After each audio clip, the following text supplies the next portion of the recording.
much does it cost you guys to do simultaneous hair flips? Years of practice.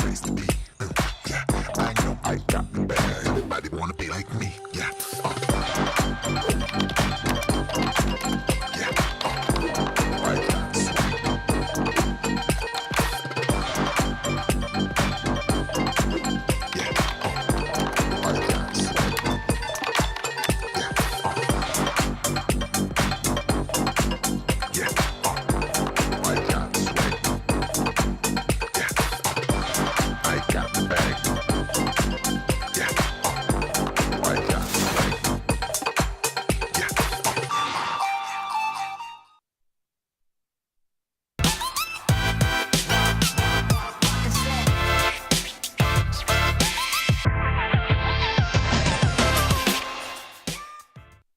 $1,459 more days to go.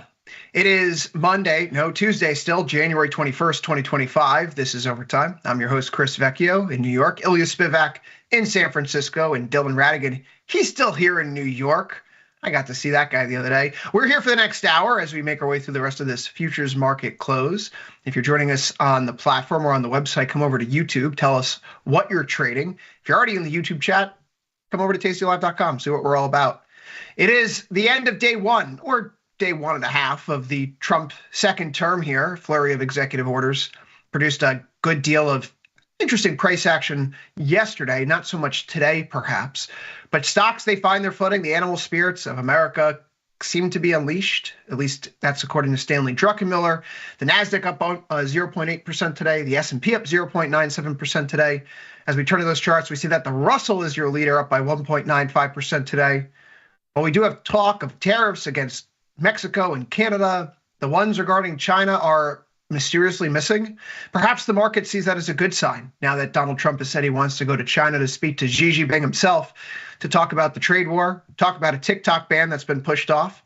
Trump a little bit softer here on China right out of the gates. And so bonds not fearing a struggle between the two world's largest economies. We're likewise in a week where there's not much activity on the calendar for the U.S. There's one bond auction of note, the 20-year bond auction tomorrow. Of course, the Fed is in its communications blackout window. Other than that, there's a big dollar turnaround and energy prices get slugged as we do get a drill baby drill EO. There's so much to talk about here, guys. I had a bone to pick with Tony at the end of last show. You know, I spoke to Tom and you too this weekend. The only guy from Overtime who didn't give me a call was Tony. We're going to have to solve that problem. But Ilya, we'll start with you. I'm feeling pretty good about today. I'm buying $6,200 calls or 6,200 calls in ES again. Am I wrong to be all giddy right now? I mean, if you look at the price action itself, there are reasons to think that there could be the next leg of an up move here. That's indisputable. I'm not a buyer, obviously.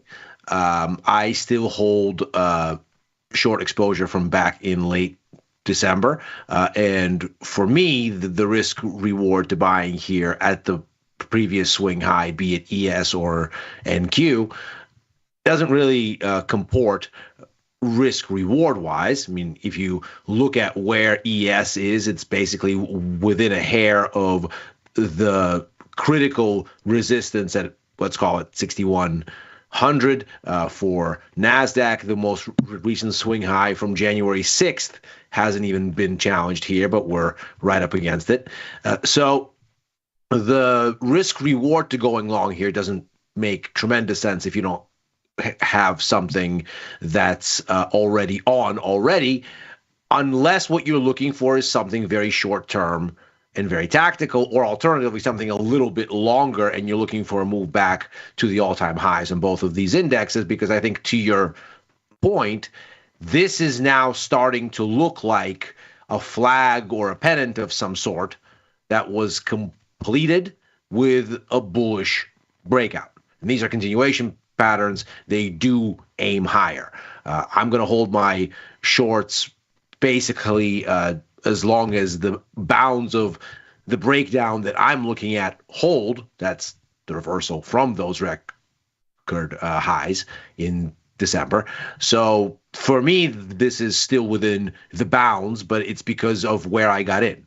I would not be putting on new shorts here whatsoever. And obviously, it's a good thing that I'm short dollars and long bonds and long gold, all of which are working and offsetting the equity market backing higher. But for now, I don't see a reason to get out nor to flip the other way.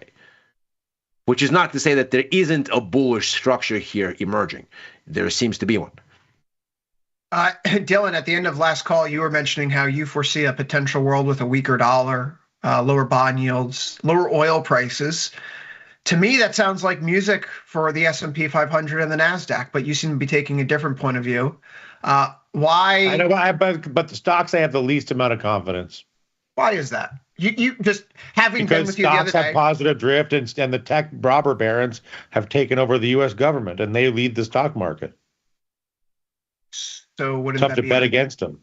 Oh, so you're saying, okay, yeah. So stocks. I'm saying I'm continue the to go up. least conviction, like long bonds, short oil, short dollar.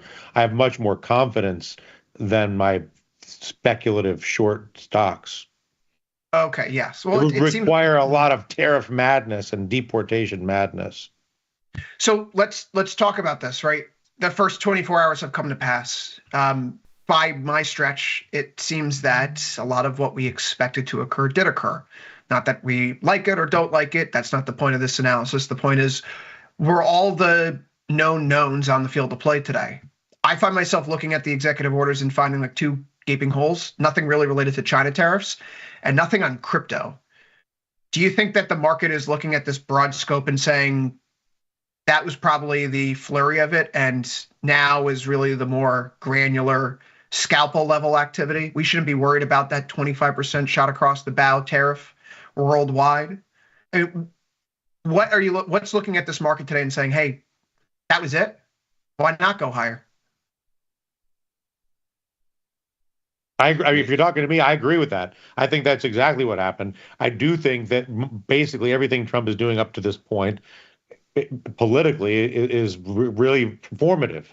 It's about the declaration. It's about the cock of the walk, and signing things and being seen at the desk and being seen as prolific and highly active, in high contrast to his predecessor, while at the same time actually addressing none of the core issues or none of the first principles outside of performative actions, generally speaking. I mean, I'm probably too dismissive. I'm sure I'm too dismissive when I describe it that way, because there's more consequences in some of these than I give it credit for. So I don't mean to be indifferent to those outcomes. But the real issues, which revolves around distribution of wealth in the United States and the cost of life in the United States, which are the core issues for all presidents, not just this president, is right now the strategy of this president, like everyone before him, is a distraction strategy from the core issue that's working without addressing the core issues. That's what I think you're seeing from Trump. For me, it's a very simple sort of thing. If you are going to go long stocks here because you think this is a breakout and you're not concerned about the proximity to the immediate swing highs as a thing that throws off risk reward, and you're saying we're going back to record highs, I'm going to extrapolate this higher. And if you're thinking there is contingent on anything that comes out of the election having been consummated, as it were, and the new administration being there now, I struggle to see how that makes any sense, because nothing has changed.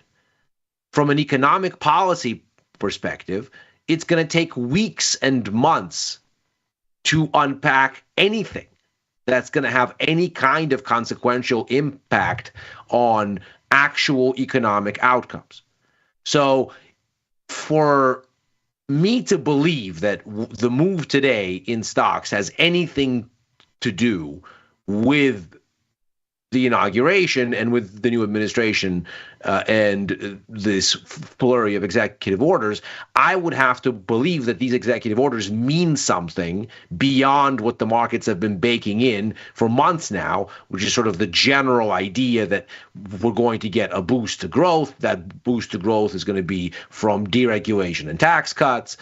That's going to be inflationary. We might get some tariffs. That's inflationary. We might get some harsh crackdown on immigration. That's inflationary. So beyond that, what have we learned? Absolutely nothing. And so, okay, the dollar is down a bit because the tariffs didn't make it into the first batch of executive orders, maybe.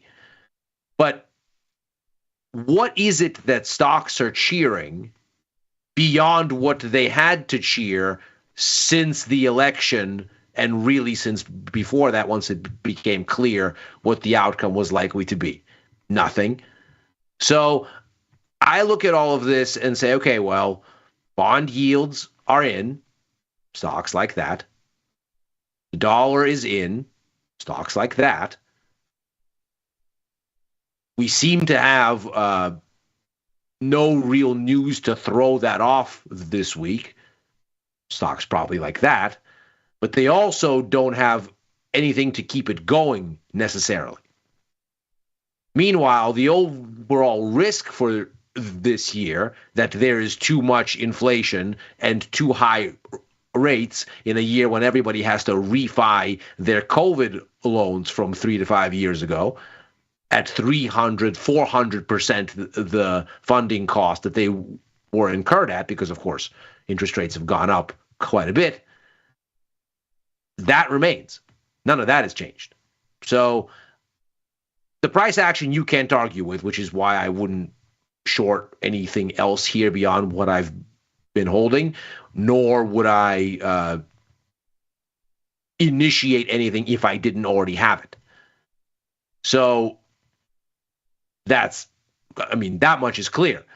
But I don't see anything about this inauguration beyond an initial kind of, hey, it's here now, 24 to 48 hour window that means anything, because none of it is not priced in. Before we continue, so what does it have to be, Ilya? What does he have to do? What does the president have to do to disrupt the basically expected policy that's now priced in?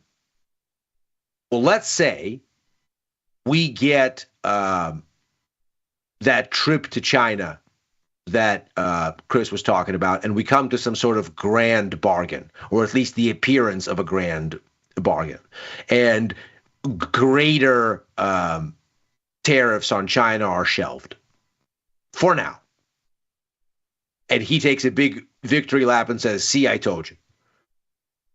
Let's say that there is a peace deal done between Russia and Ukraine, or at least a ceasefire. Let's start there. But forget a peace deal. Let's say we agree to freeze the conflict in time and switch to talking from shooting.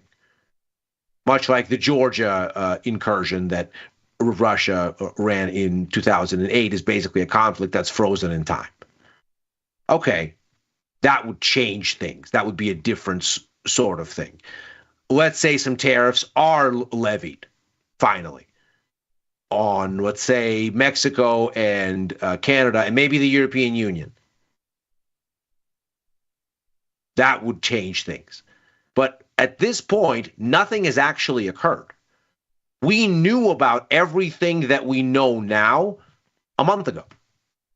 What's new? I'm not sure. Nothing yet. Dylan, before we keep this conversation going, did see some comments about Netflix in the chat. Netflix had earnings right at the closing bell today, currently trading up at $9.69 right now. That's a small little pop between friends, 11.46%. In terms of the earnings, 427 versus 420 expected, but it's the paid memberships that come in much stronger than anticipated at 301.63 million versus 290.9 million. For context, if you add up the number of subscribers right now from recent releases from Disney and Warner Brothers, the biggest subscribers or streaming services in the world, Apple TV as well, Netflix is half the pie.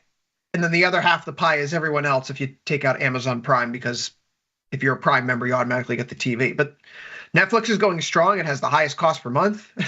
And the shares here are surging to the upside. So perhaps maybe helping equity indexes here a little bit after hours. But one thing that we did hear today, going back to Trump in terms of these after hour announcements, we heard this morning that it would be infrastructure week again, which people can search my tweets from 6, 7, 8 years ago. I used to have a lot of fun talking about infrastructure week because it was the tweet that kept on giving. Infrastructure week never really happened. This time around, it looks like something actually is occurring because we've had an announcement here today with actual numbers that OpenAI, not just OpenAI, we'll be talking about Oracle and SoftBank will be contributing $500 billion over 4 years to help build AI infrastructure across the U.S. Masayoshi Son, Sam Altman, and Larry Ellison are all at the White House apparently right now for this announcement. This is going to be called Stargate. So $500 billion is a lot more than $100 billion that was announced in December. I know Trump was teasing Masayoshi Son to invest more than that, $200 billion. It looks like we're going to get a $500 billion number. I just want to put that in context of the fact that we have semiconductors breaking out here higher today, up 1.6%, leading the NASDAQ by basically double, up at 262.39 right now. Dylan, is that maybe the game changer here for this? That unlike the first Trump term, when there was so much, bluster, so much bark, but not a lot of bite, this time around, he kind of knows what's what. He's a lame duck president. He has a full Congress at his back only for 2 years. If he's going to get things done, he's going to get them done now while he feels like the American people are behind him. Shouldn't we expect most of the action to occur like in the first 100 days and then tail off thereafter? I mean, I think that's sort of the path of least resistance is that, because it's the first 100 days that's the list that they probably prepared before they came in to actually do things. And so then after that, it becomes more open field of play and news driven, whatever. Remember, George Bush didn't expect to be a war president with September 11th. So, or for that matter, Bush didn't expect COVID in his first term. So you never know how this is going to play out. But I would say to the degree to which he's going to communicate his intent, his initial intent, like when Obama came in, they should have reformed the banking system, but instead they chose healthcare, which is kind of why they ended up creating Donald Trump. But it's one of those things where you get to pick what you do first, and then after that the world picks for you.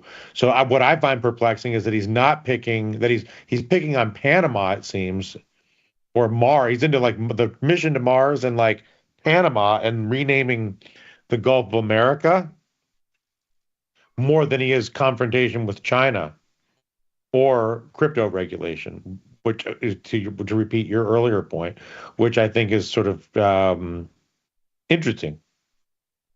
One might ask the question, if the negotiations with China, with Russia, with whoever else are going to be contingent on saying, look, this guy's crazy. You don't know what he's going to do. You need to take him seriously because he doesn't abide by anyone's assumptions. And that's worked for him before. It's worked for Nixon before, who used a similar approach. Maybe all of this renaming of stuff and poo-pooing of sacred cows, maybe all of it is sort of meant to brandish that image. If we want to look at it generously and say, this guy's renaming things, he's making crazy pronouncements that are outside of the normal discourse. Maybe this is meant to lay the groundwork for what are then fruitful negotiations. Otherwise, it's difficult to figure how any of this matters. I mean, I would say it matters insofar as it creates a persona of winning. If you pick things that where there's no resistance, but they get a lot of press, it's very good for the Sure. perception of winning. Which goes to your point of manipulating yourself into power for other more important if it matters. Nvidia up today 2.27% on the back of all this news. 5.7 IVR. So people are looking to play this on the vol side. There's not really much to do there right now. I see that we've been in a range going back to mid to late October. And in any other circumstance, this might be a good iron condor spot. Play something directionally neutral, but you're not really getting compensated for it right now. So Nvidia is a market unto itself. It is the options market now is basically a meme stock from the 2021 parlance. But there's really not much to do here unless you're going to be directional and take a bet up or down. I don't know if that's really worthwhile per se, but the way that the market structure is shaping up, it's feeling like it's going to be a pretty good day, all things considered. Dylan, you have been taking a pragmatically optimistic tone, trying to look at the glass half full. You've been doing your media rounds. I've been lucky enough to be with you in studio. What's the message that you're trying to get out to people right now? Because I feel like a lot of individuals are saying that, this is the end of the world, just hitting the fan, as people are wont to do, as we heard 4 years ago from the different crowd. The market doesn't care. Doesn't matter who's president. Why wouldn't we still go up now that this is all behind us? Yeah, I mean, and if anything, I think that you have to look at it away from whatever a personal preference is. I mean, obviously, anybody from New York knows Donald Trump is one of the least appealing characters in the history of mankind in terms of the social experience with New Yorkers. But that doesn't change the fact that when you have a change in power, of material change in power, and even if it's only superficial, and the agenda for the change in power is for more expedited approval of new ideas is the claim. The more efficient, expedited approval and testing and implementation of new ideas. Those are my words, not theirs, but that's my most optimistic interpretation of their rhetoric. That there's an increase in opportunity to step forward into the commercial and political environment with new ideas. Basically, to call one, because maybe it's an honest invitation, or two, because it's a way to call their bluff. Because that now is a great time to bring new ideas into discussion across every aspect of life. Because I think there's a room for improvement in every aspect of life. And I believe that this presidency has invited that type of discussion. We'll see the degree to which it results in implementation. To Ilya's point, and I think for instance, if there was the expectation of a meaningful change in healthcare, like if they really thought that RFK was going to make pharmaceutical advertising illegal, I think you would see a bigger decline in pharma price stocks. Yeah, because I think and I think that you're not seeing a big decline in anything. You're not seeing any major movement. Like when Obama reformed American healthcare, he massively increased the value of private health insurance companies by making it a law to force people to buy private monopoly products. And you're not seeing anything like that right now, even relative to the more extreme rhetoric. So I think we're all in the place where once you get over, sort of Donald Trump's show, you're left with what's happening here. And part of the answer to that question is we get to answer it, I guess is my point, Chris. What's happening here is not just what Donald Trump decides. What's happening here is what we all decide in terms of how we move forward with solutions and communicating solutions in San Francisco and New York, in all the cities and in the country. So I think that's my optimistic view. It's not that I have faith in Donald Trump. It's rather that I have faith in all human beings, and that Donald Trump, I think, at least breaks temporarily room for new ideas. Yeah, I'm thinking about some of the numbers. Like on the immigration front, obviously, apparently they've started some of the operations today, but Donald Trump didn't deport nearly as many people as Barack Obama. Barack Obama deported around 2 million people. There were 3 million removals. Donald Trump had 500,000 returns and 2 million removals. That's obviously nowhere close to what George W. Bush or Bill Clinton or Ronald Reagan did. But the point is that, when you peel back the rhetoric, a lot of what was the first term, and I've made this point before, like you strip away the rhetoric, some of it was more run-of-the-mill Republican kind of stuff the first 2 years, tax cuts and deregulation, and then you run into gridlock and nothing really gets done for 2 years in D.C. We're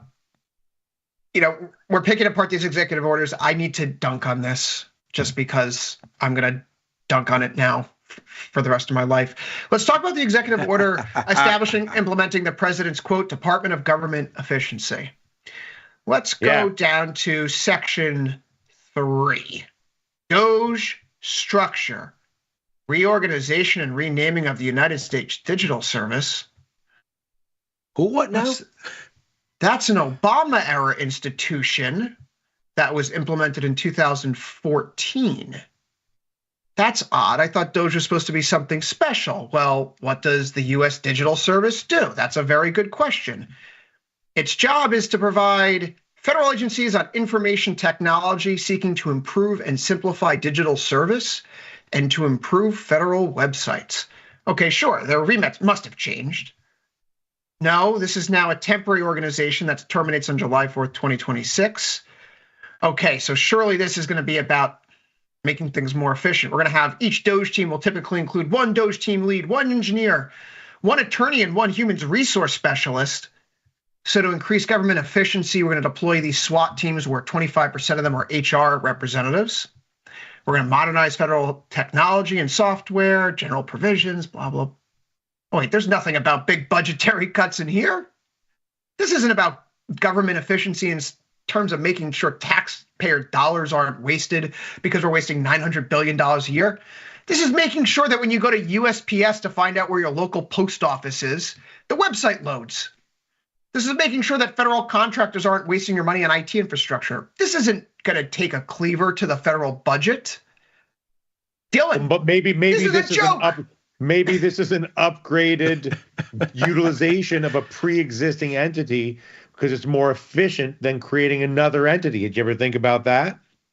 Sure. Let's see what the maybe USDS this has is done working so far. with the existing infrastructure, so you don't spend more time on lawyers and permits and hootenanny trying to get another organization together. When I can take a failed Obama era liberal woke organization full of wokeisms and wokesters, and I can redeploy it with men who are going to work for the richest man in the world, Elon Musk, and they're going to solve all your problems if you just calm down.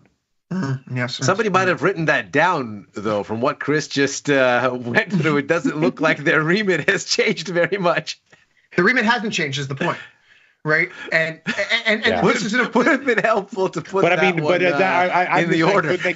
Maybe they wanted to just do this to get it up and running, but they're going to amend it. No, I don't know that agree to but to Chris's point, right? That very well may be, but to Chris's it might be to give point, Musk a budget. This as an executive action doesn't do that. Right. So it may be sets the stage. Actions are done for television. It's like Santa Claus opening presents. He had the reporters. He's having a good time. Big letters. The whole thing's a car for you and a car for you and a car for you. Sure. So like the USDS. Or now DOGE is responsible for implementing websites like this, which help branches or departments within the executive branch design their own websites. It's a pretty important job. And I don't mean that sarcastically. It's an important job so people can get the information they need. Absolutely. The other thing that it's done, we can go to the Washington Post. I don't subscribe here, how the USDS can upend DC's IT vendor ecosystem. So it's basically about like making sure the money is going to where it needs to go in a cost-effective manner and the public's well informed. But my primary concern here from day one, the only thing I care about is the fiscal impulse. The fiscal impulse, how credit contracts, how it expands, the money's going up or going down, because the way our GDP is calculated and the way Federal Reserve officials look at it is basically the year-over-year contribution. If the deficit stays the same, government spending is not going up or down. It's not changing whatsoever. It's why when you're going to hear in a few weeks, when they talk about the Trump tax cut extension, they're going to say it's deficit neutral. Why? Because it's already the law of the land. So letting it stay the law of the land isn't going to change the trajectory of the deficit one way or the other, right? And originally, it was deficit negative. It's going to add more money to the deficit and to the debt overall. But this time around, it's not. It's a function of wordplay and wording. So why do we care about DOGE? We care about DOGE as it relates to the fiscal impulse, because if DOGE is going to come in and identify $900 billion of spending cuts, you would see massive deflation in the United States, tremendous deflation in the United States. The economy would fall off a cliff immediately. You know, people point to Milei in Argentina for what he's done down here, all the regulatory overhauls, and how the economy is now growing and how the private sector is now growing. That wasn't before a very, very steep recession and a sharp rise in homelessness and a sharp rise in the unemployment rate. Right, a lot of other bad things. Well, and they had an inflation rate that was bananas. So for them, 1,000% year over year. Yeah. So for them, rapid disinflation is what was needed. We don't exactly have rapid inflation in the U.S.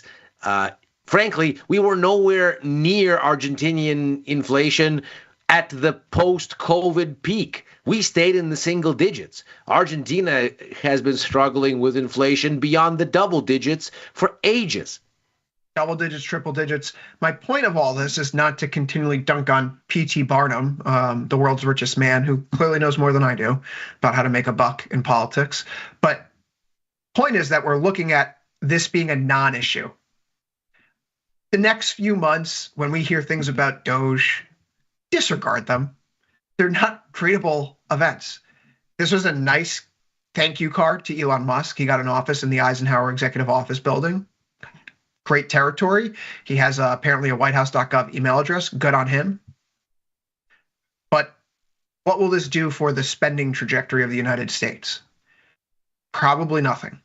So I think until further notice, guys, we don't need to talk about the DOGE Commission ever again, because it's a non-issue for the economy. It's not going to change one thing one way or the other. Do we need to talk about this, good sir? If you looked on the stage yesterday at the inauguration of the new president, there was a obvious prominence assigned to the CEOs of massive technology firms as a point of emphasis relative to their proximity to the president in a world historically that kept some of those types of people at least 1 degree of separation away from the main stage, more hidden. And 2, was more of a mix of bank CEOs from New York, oil people from Texas, real estate developers from Florida, options and commodities traders from Chicago. And this is the first time that you've ever seen the oligarchs, as it were, the tech CEOs, move directly next to the president of the United States as a squad. Musk, Bezos, Zuckerberg, and the TikTok guy. That's great. I love, by the way, that the CEO of TikTok is sitting right next to the director of national intelligence. He's one of the big four. One of the big four. And Tim Cook would be your 5th, I suppose. And then Apple. Gupta, and then the Sanjay. Those are your big 6, I guess. Is this not? I mean, 3 of the 4 years, mega cap tech were the top performers during the first Trump term. I know, but I'm saying, is that tradable? Should you just be long mega tech? I mean, are we idiot? Like, is any more complex thought than buy big tech? The work of a fool. I mean, these people are with the president. They have the president. They have the biggest budget, access to the biggest budget system, biggest budget creation system on earth. I mean, it's not an unseen thing in the American experience. I mean, at one point, J.P. Morgan, not the company, the man, was what we now task the Federal Reserve with. We had a robber baron government that basically ran the whole show, at least economically and for a lot of reasons in other But that was ways a as well. famously difficult time for most Americans. That's right. Was that before or after? That's right. Was that before or after the tariff years, Dylan? Oh, that was after the tariff years. So the tariff years preceded the disaster that JP Morgan had to fix. Okay. Just Right. making sure Or I the have my depression, the decade-long depression the thereafter. chronology. I mean, Dylan, like I am not, you and I were talking about this on the phone yesterday. You and I apparently are not smooth-brained enough to make money on the Trump coin. So maybe, that's what maybe I'm we're getting smooth- at. Maybe we're smooth-brained enough to just stay long tech stocks. That's what I'm getting at. What do you say? Can we get you into just a big tech long position and calm you right down, Ilya? Just get long the obvious? I think it's very, very difficult of all things to be long tech here, because if the S&P is making headway, NASDAQ is kind of lagging. And the Apple had those terrible sales numbers in China. But AI super glide bigger than ever. We have the tech president, tech budgets, space budgets, AI budgets. Well, again, I think Chip you have budgets. to ask yourself what it all means. I mean, are we gonna replace everything that NASA does with stuff that SpaceX does and just send the money there? Maybe. Does that do anything for the markets as a whole? I mean, it's good for SpaceX, but maybe by extension good for Tesla because you need a vehicle, but not a vehicle as in a Tesla vehicle, a vehicle as in an expression of the move. If we're looking I at mean, more of the same, why did Mark Zuckerberg go on Joe Rogan? Like, all of them have made their move in the last 6 months. Mark Zuckerberg's been trying to avoid looking like Data from Star Trek. That's the problem. So he grows. So he gets a gold chain and he grows out his hair a little bit and he goes to UFC things and he's on Joe Rogan and now he's caught, with this picture staring at his business competitor's wife. He's trying to remake. He clearly has a concerted PR effort here to look like human, which makes me think. That he's a total lizard person at this point in time. More so than ever, I think that he's not a human being. But that's, I guess, suppose unrelated. But everyone's cozying up here because I think they've learned, Dylan, he listens to whoever's the last person in the room. If you're flattery obviously works. There's an never-ending list of people on Earth, whether they're bank CEOs or tech CEOs or real estate CEOs or oil executives or nursing union leaders or rap stars or athletes or Russians who want to be next to the president of the United States. And so victory is for the tech CEOs to be the ones who are there, not the bank CEOs, not the Russians, not the real estate developers, not the health insurance CEOs. It's the tech CEOs. And they are better at using power. Sorry, Ilya. No worries. I mean, if you learned from the first administration that you can get stuff done this way, whereas under a different administration, you maybe could not expect quite the same sort of cause and effect to be quite so predictable. If you have a sense, and I'm not saying that this is accurate, I'm saying that this is a logical leap to take.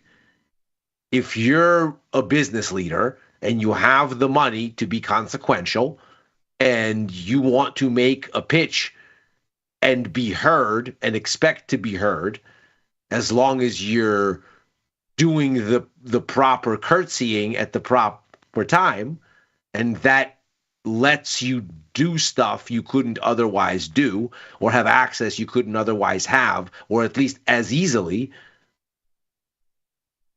that seems to make sense.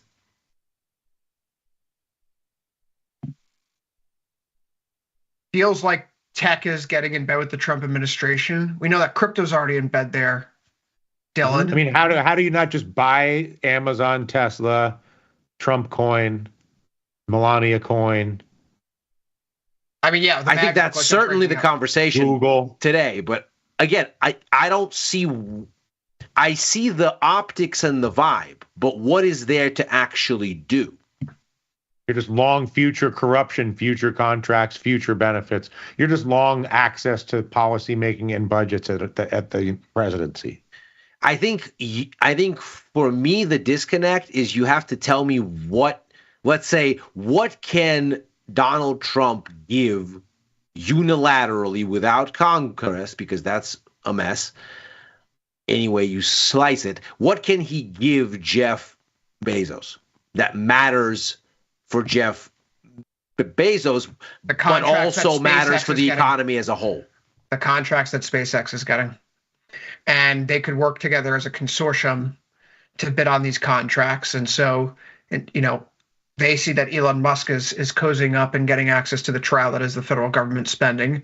And they probably go to Elon like, hey, let's do this together. And Elon's like, yeah, if I use my position to elbow you guys out, you're going to say that I'm being corrupt.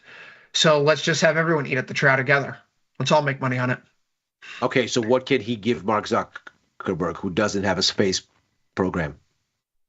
Something to do with TikTok, social media, right? Force TikTok to sell itself to Zuckerberg. Which is my point exactly. Something to do with blah, blah, blah. Until it's real, we don't have a tradable thesis, and we don't know anything more than we knew a month ago. But when Yes, it of becomes course, real, it's going to be too late. These are plausible things, but I don't think you can get these types of things done unilaterally, much less even put them on the table in a quick succession where boom, it's done. I don't think any of this stuff works that way. And there is a million things that can happen in between those things. I mean, just the Ukraine-Russia situation alone can tie up a presidential administration for 2 years without really a whole lot of time for much else other than tax cuts. Well, that's actually where I wanted to go after this, because this is one of the big charts that I noticed change over the past few weeks. Polymarket. Yes. Will the war in Ukraine end in the first 90 days? Trump's been much more critical of Putin right out of the gate than I thought. He said that that Putin's being, I don't have the exact quote in front of me, but something to the extent that Putin's being foolish, risking blowing up Russia's economy, that he needs to come to the table and negotiate. Words that I never thought I'd hear from Donald J. Trump's mouth. The odds today fall fairly low. Yesterday we were talking about, a 36 cent chance of getting the war ending. Today we're now down to 29 cents. It's only 7 cents. It's not a huge shift, yet it feels like we're at the lowest levels that we've seen basically post-election. Dylan, the Donald Trump election, in a way, both scary and relieving for some Europeans. You've talked a number of times about how Europe is basically strangling itself with the sanctions. And so any ceasefire in the war that leads to a lifting of sanctions is perhaps going to be welcomed by German and Italian industrialists. I don't think the French. For sure, Germany. I mean, Germany's the bullseye of a beneficiary. The sanctions have been on Germany more than anything. Maybe Right. France, but German car makers, all that. So they're we've been through this, but yeah, they're the beneficiary. But I do find it interesting as well that the odds went down a little bit. Although, again, interpreting any politician's rhetoric based on words is always sort of a losing proposition, especially this guy, but any guy really, or gal. Ilya, do you think that we need to change our assessment of our UAE, India, long gold, central banks buying more hard assets thesis that perhaps has been guiding us here as we think about some of the macro stories unfolding in 2025? Well, I think if we look at gold today and we look at it in the context of the weaker dollar and the pullback in yields, it's only right, even whether sort of whether we think about all these other narratives or not, it's only right that gold is higher on sort of very classic gold dynamics. This is an asset that is a foil to paper currency that yields nothing. So if yields are coming in, that makes it relatively more attractive. If the dollar is coming in, that makes it relatively more attractive. I had 3 days to expiry on my GLD call vertical, and it finally made a good bit of money over the past 2 days and rounded back over the break-even point and actually was trading with a solid profit earlier today, so I just took it off. I'm going to be looking to reload likely because it looks like we might be making a bid to break out, especially if we look at the continuous contract or indeed the further out. Spot has broken out, which we don't have on the charts here. But if we look at spot gold, that seems to have broken out already. So we're maybe looking at the start of a thing. At this point, the risk reward to a trade running at the swing high is a little bit choppy. So maybe if we digest a little bit over the coming days, or indeed make the next big leg higher, then we'll get the opportunity, and I'll get back in. At this point, I'm just waiting for when the right time is to reestablish. Now's the right time. I'm not looking for exit liquidity. The water's warm, 35 days to expiration, long the 2850, short the 2900. I think that I'm actually wrong-footed here. I think that I need to readjust this and get more bullish. Not that I don't like being long the 2850, but if I'm really optimistic and confident, I typically blow out those strikes to give myself a little bit more risk, but ultimately higher upside potential. And so instead of this being something where we were just kind of like poking and breaking out, and I got my foot in and we pulled back and started breaking out again, this now feels something different in gold. Mm-hmm. But I suppose the gold story is just as much, a dollar story here too, because it's a dollar denominated commodity. The dollar is falling out of bed here today. I think the story of the Canadian dollar, the Mexican peso overnight really tells us what happened. You got to look to yesterday morning, starting around 8 o'clock in the morning, when we get the flurry of Trump executive orders that may or may not be coming out. And there isn't one on the list related to tariffs. Good news, Canadian dollar and Mexican peso, you're not in the crosshairs. Until last night after dinner time, when the executive order related to the Canadian and Mexican tariffs went into play. And then those elevator that we took back up became an elevator right back down. Now, granted, over the course of the day, we've seen the Canadian dollar bounce back, the Mexican peso bounce back. All the major currencies are up versus the US dollar in today's session. Ilya, even with the tariff announcement, it feels like the tariffs are not as not being done as carelessly as many people may have feared. Okay? Yeah. Is this the credible sign that we have reached the dollar top? Has the euro bottomed? Has the yen bottomed? Are we out of the woods? Can we short the dollar with impunity now because we are? I've been short. I know you have, but for the rest of us who aren't, Yeah, I mean, I definitely got in a little bit early, and it made me sit for a while. But I do think that we have a credible bottom in the euro here. I do think that we have a credible bottom in the yen. I think we have what looks like a credible bottom increasingly in the Canadian dollar and in the Aussie. So the pound is a little bit early, I would think, but it's getting there. So I am long all of those things. And you're saying only a tariff storm would change that at this point. I don't. Yep. I mean, I think the markets have shown you, and I don't necessarily agree, but that's not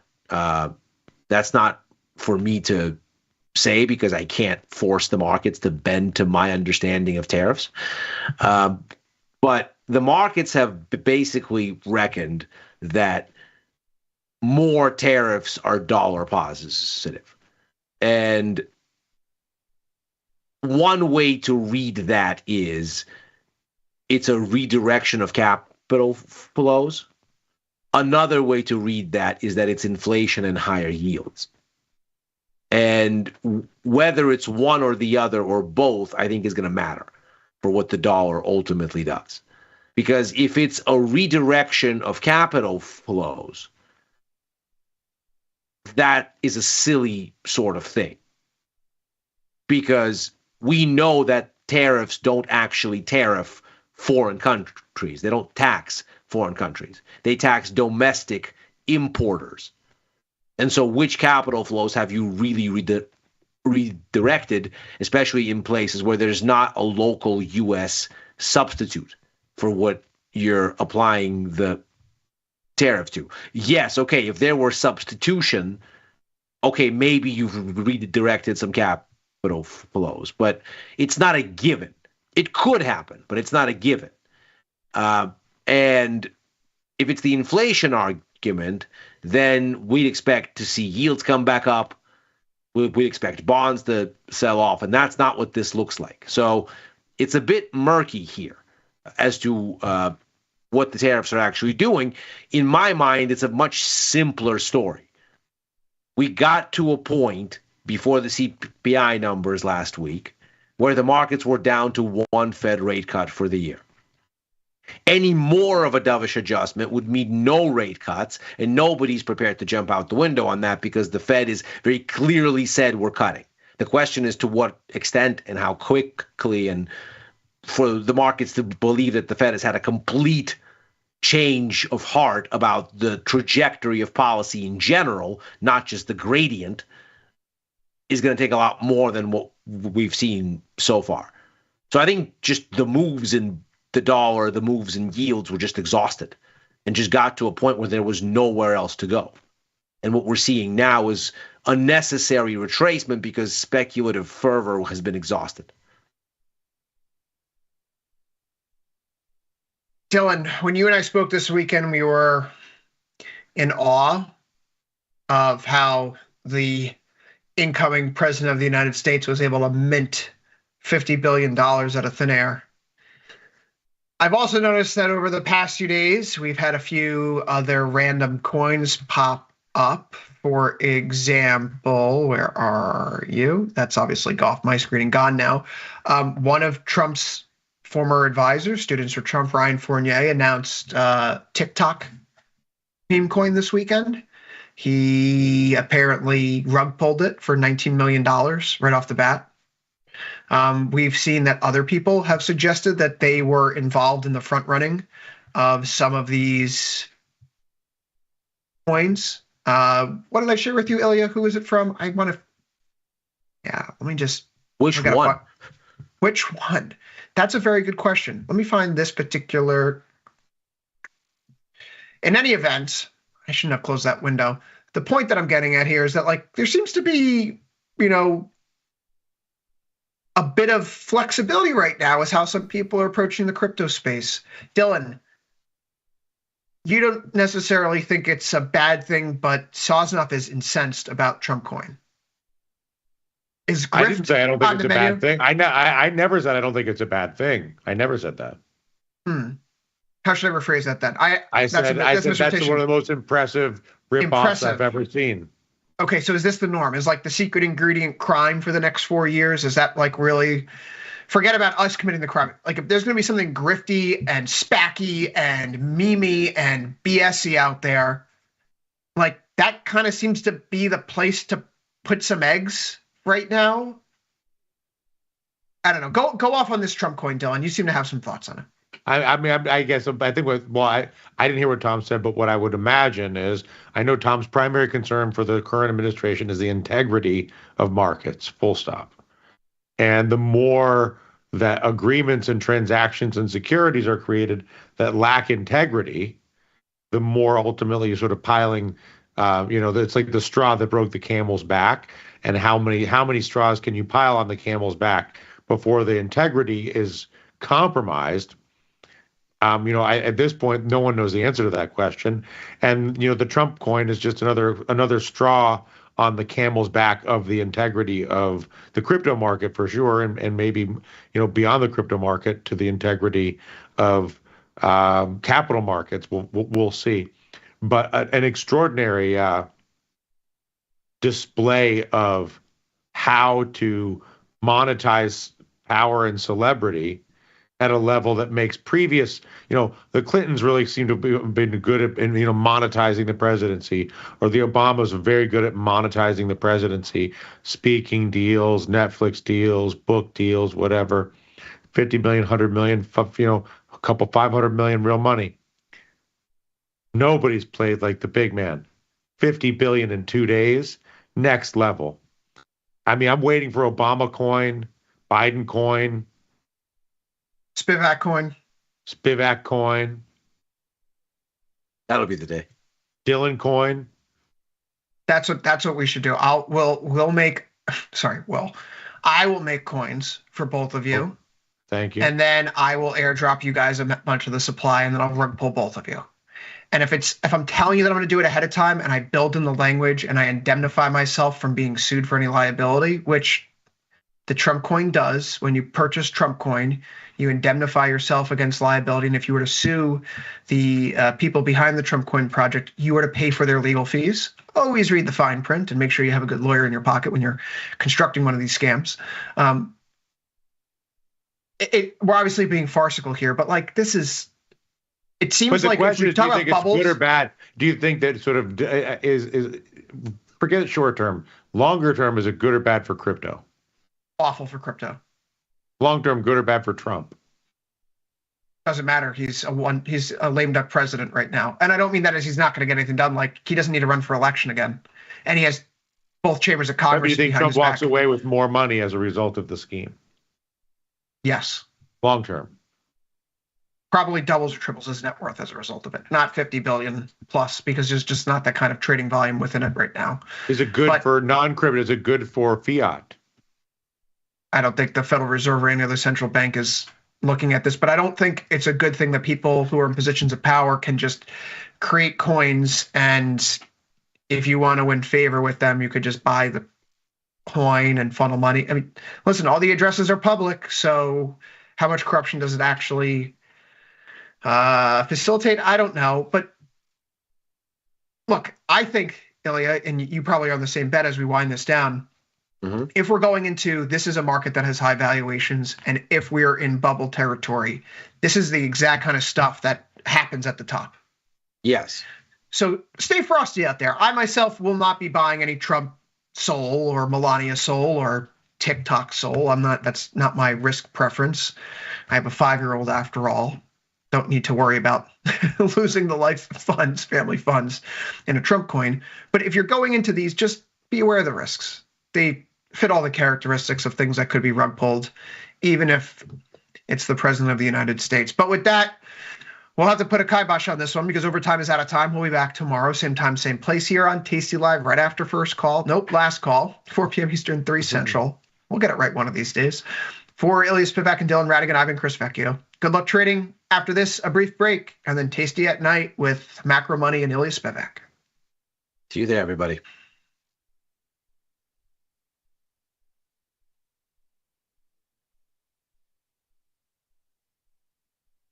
You can get up to $4,000 when you open and fund a new account with Tasty Trade. That's 4,000 buckaroos, 4,000 bills, or clams, 4,000 in dough or cheddar, not the cheesy kind. 4 large, 4K, 4 grand, which is no small thing.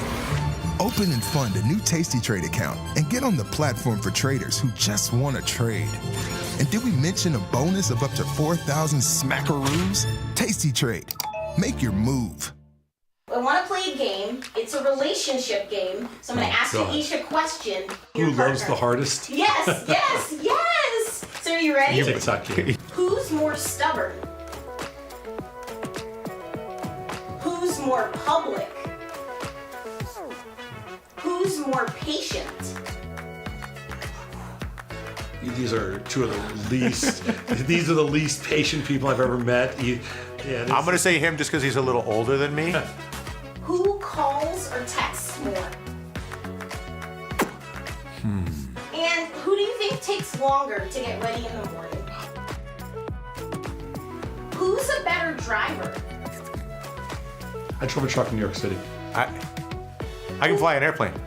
Who loves the bed the most? Who's the bigger spender, do you think? Me. Yeah. Who's the alpha in this relationship? Who is more spoiled? Oh, him. Who do you think is funnier? Who is the better debater? I'm gonna give it to him. Dylan, you think you're the better debater? Are you the master debater? No, he's he's good because he doesn't answer the questions, which is great for debating.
If you missed the live show, here's our cherry on top weekly recap.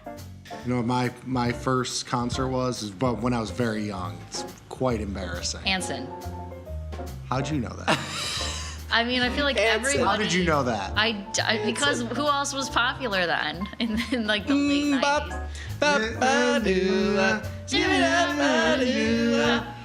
Oh my God, That's amazing. that was cringe. There it is, the song. Yes. Yes. All right. Good luck. Good trading. Let's go eat some roost. Peace. If you missed the live show, here's our cherry on top weekly recap. You are making it seem I want to go. I know you do. I know you do. Listen, there's a lot of things I want to do too. I'll be the time last night. I didn't have it in me. But back in the day, I could do it. I'm older now. You know. Omaha. Hold on. What did you want to do last night? I missed that. Don't repeat that. No. No. What did you want to do? Do this every time I'm here. I just want to know what every time I'm what did here, he say we gotta he go wanted down to this do? road. What did he say he wanted to do? Do you need me? Do you want me to? Because usually when he wants to do something, he just said, she says, go in the and do. Here you go. Here's the. Get in the. See you later. Nick is gonna be sick. The last 3 weeks I've been on this show on Wednesdays, it's gone down this rabbit hole. Nikki's about to throw up. What do you want me to do? I got 3 old guys talking about. Like, what do you want me to do? Nikki's about to throw The up. thought of you guys is like sickening. I'm sitting here like this, like, oh God. It's hot as hell in here. I'm like sweating, like it smells. The beauty of Thinkorswim was that we were different. From the name to the front end technology was clearly what we wanted as traders. Second time around, I think we did a better job. Yes, we are known for our ability to support complex derivatives traders, but we also have the tools for somebody who's brand new who wants to come in on the first floor and work their way up to the top of the building.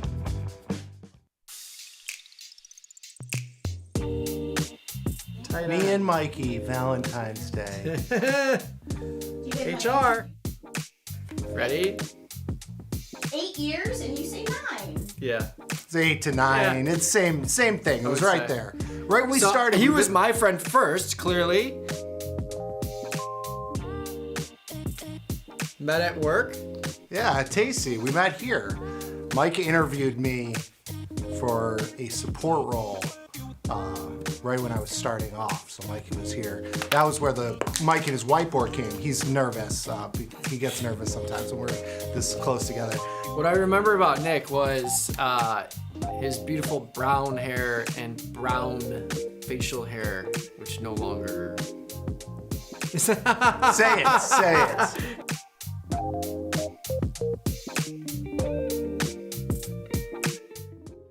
Dear Braden, big thanks to you and the nerds for the wonderful tech support.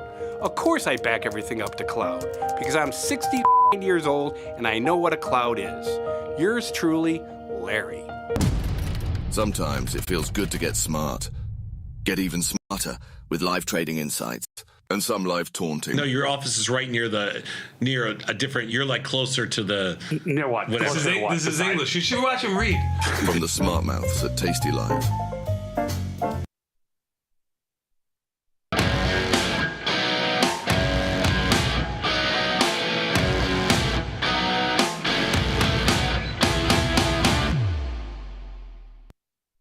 Stock markets are back on offense. Interest rates are coming in. The US dollar is weaker. Are we in the clear? That's the question that we're asking ourselves here on Macro Money. I'm Ilya Spivak, head of Global Macro here at tastylive. Back on this shortened week, looking at what the markets are going to do without big splash U.S. economic data and what their default path will be. There is, of course, still quite a bit of macro event risk to contend with, even with the U.S. data flow on hiatus.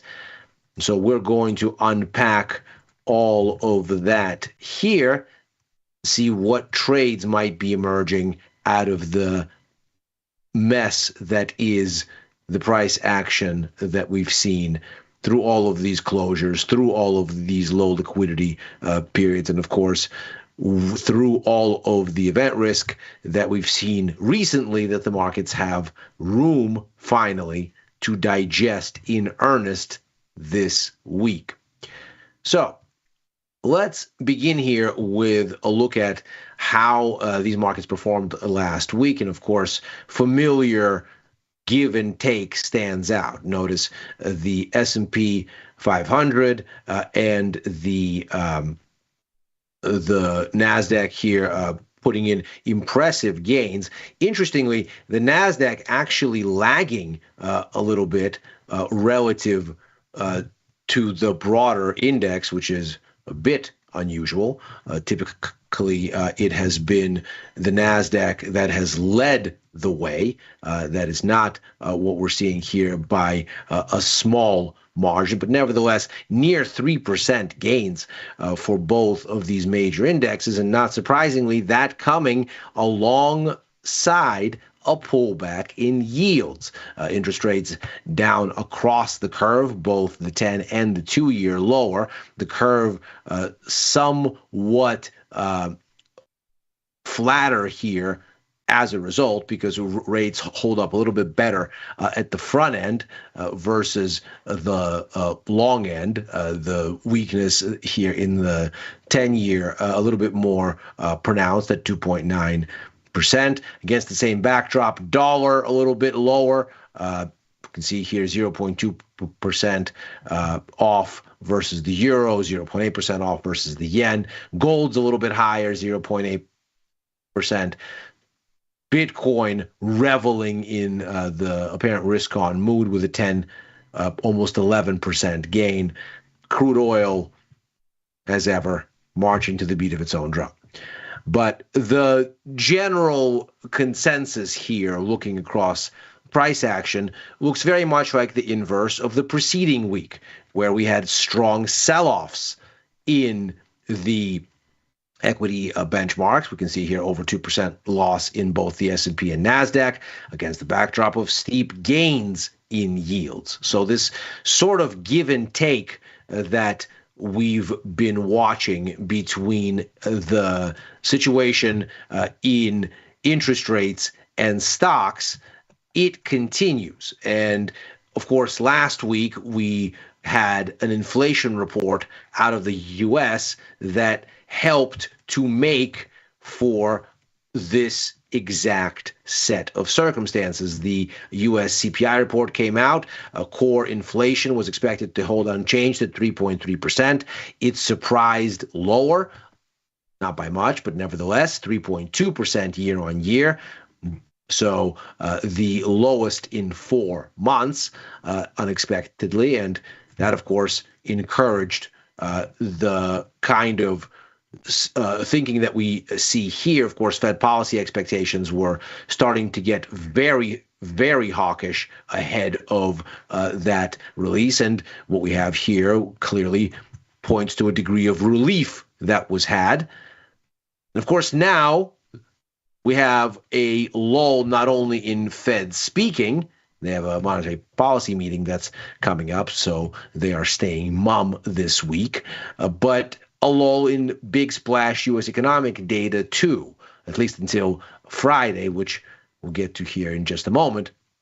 But what this has done is it's given the markets some space to digest and consider and to find a kind of default.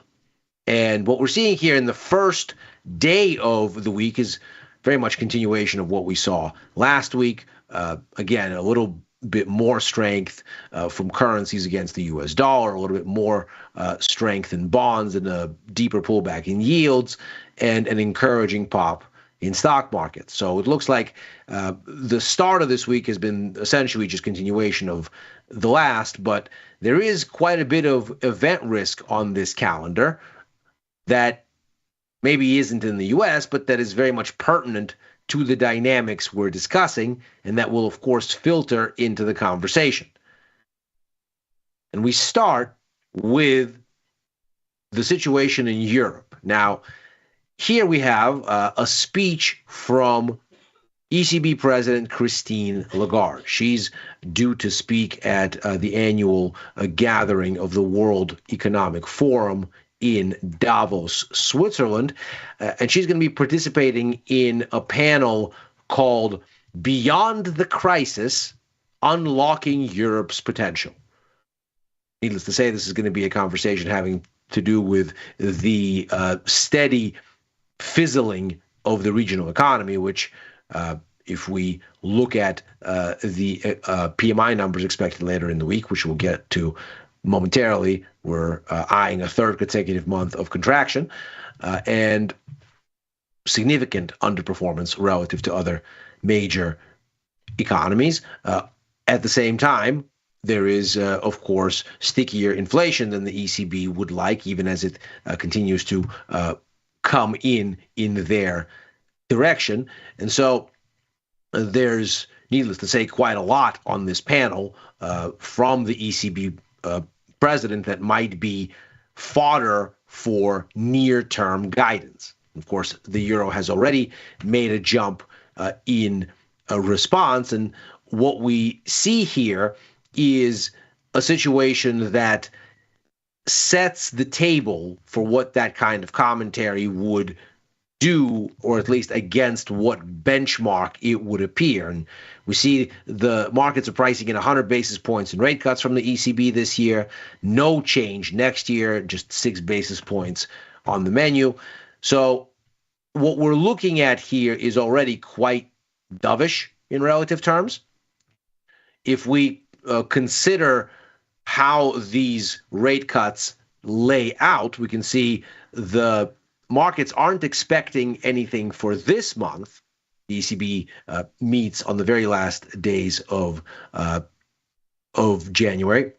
But come March, the markets are baking in a full 50 basis point adjustment. So of the 4 rate cuts, the 100 basis points that are on the menu for this year, we can see a big half is expected to happen in one shot. We then see a third cut somewhere around mid-year and down to the fourth one by the end. So the path is already quite dovish, and moreover, it hasn't changed very much. since the middle of October. We can see these policy curves here implied in ESTR contracts. They're very clustered together. So even as there have been significant changes in the overall structure for interest rates, because of course there have been significant changes in the market's expectations of the Fed from about mid-September through early October, we might have, of course into November, major hawkish rethink for global rates as a function of what a rethink of the Fed rate structure looked like. We saw that we were looking for the Fed to deliver many more rate cuts before they actually embarked on the easing cycle in September. And when they promised 100 basis points last year and 100 basis points this year, the markets looked at a U.S. economy that looked like it was warming, looked at an incoming Trump administration that was likely to be more so supportive of price growth than less so, at least in the outlines of its policy directions, be they lower taxes or deregulation or tariffs. The story was, well, you're not going to be able to do as many cuts. At this point, the U.S. is only expected to do maybe 2 this year. And while the Fed has called for 2, the markets haven't priced even that all the way through. So there's been a major shift in interest rates all around the world on that basis. Because, of course, the ubiquity of the U.S. dollar means that when the Fed sets its borrowing costs, it's setting the cost of credit globally. That pointedly is not meant very much for the Eurozone, where this kind of dovish policy path was already locked in and hasn't really shifted very much. So as we look at this, the overall thrust seems to be that whatever Ms. Lagarde says, however she sort of paints a dovish picture, it's unlikely that we have much more to price in. If we look at the way that Eurozone economic data has behaved relative to forecasts, it has tended toward weakness.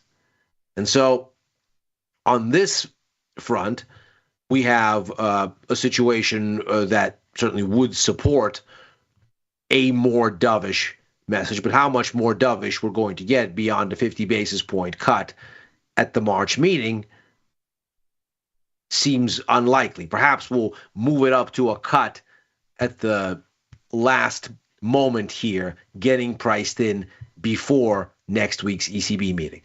Maybe that's how this plays out, but there doesn't seem to be a lot of room here for anything that's even more dovish, and therefore it seems to give the euro a little bit more scope to continue building higher, if only because it has already discounted what dovishness there is to here, or at least most of it at this point.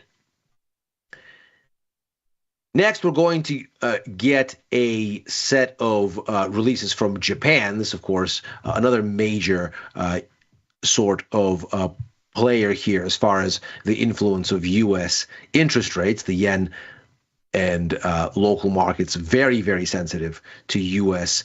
borrowing costs because, of course, in so much as U.S. borrowing costs drive the global trend, and interest rates in Japan are many orders of magnitude lower than almost all major economies, there is a kind of inherent proxy here where when global interest rates go up, as led by the U.S. most usually, there is a tendency to want to borrow cheaply in yen and buy higher yielding things. And when U.S. rates go the other way, that gap starts to narrow. Global rates come in relative to low ones in Japan and encourage the repatriating of funds out of whatever bets were taken with shorted borrowed yen to cover those yen loans because the sort of relative yield differential narrows, and so the trade becomes less appealing. With that in mind, we look this week at a Bank of Japan that is expected to raise interest rates again. Here it is on the curve. There is no meeting in February, so we can see that from January to February, the futures are pricing in this move. The current rate, of course, at a quarter basis point, and we see here this is now approaching half of a percent, and so this would imply one hike. We can see, though, over the course of these months, it takes some months to fully price this in. So this is almost something like a window in which we could see hikes.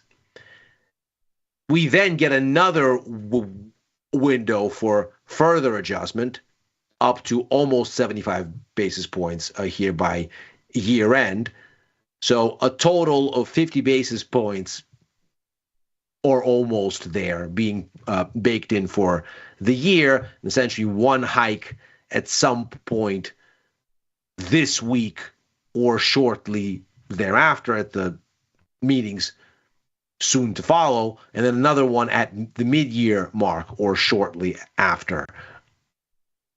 If we consider then the lead-in, before we get the Bank of Japan policy announcement, CPI data from Japan is due, and the expectations here are for faster inflation. The headline number seen rising to 3.2%.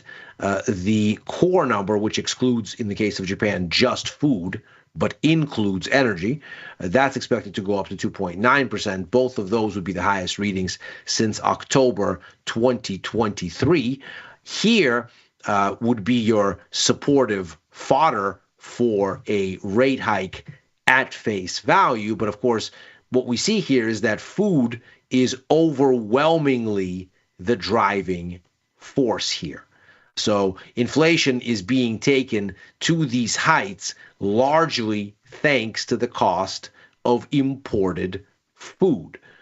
In fact, if we take a look at the makeup of Japanese inflation here over the course of November, that gave us a 2.9% headline rate, already quite high relative to history.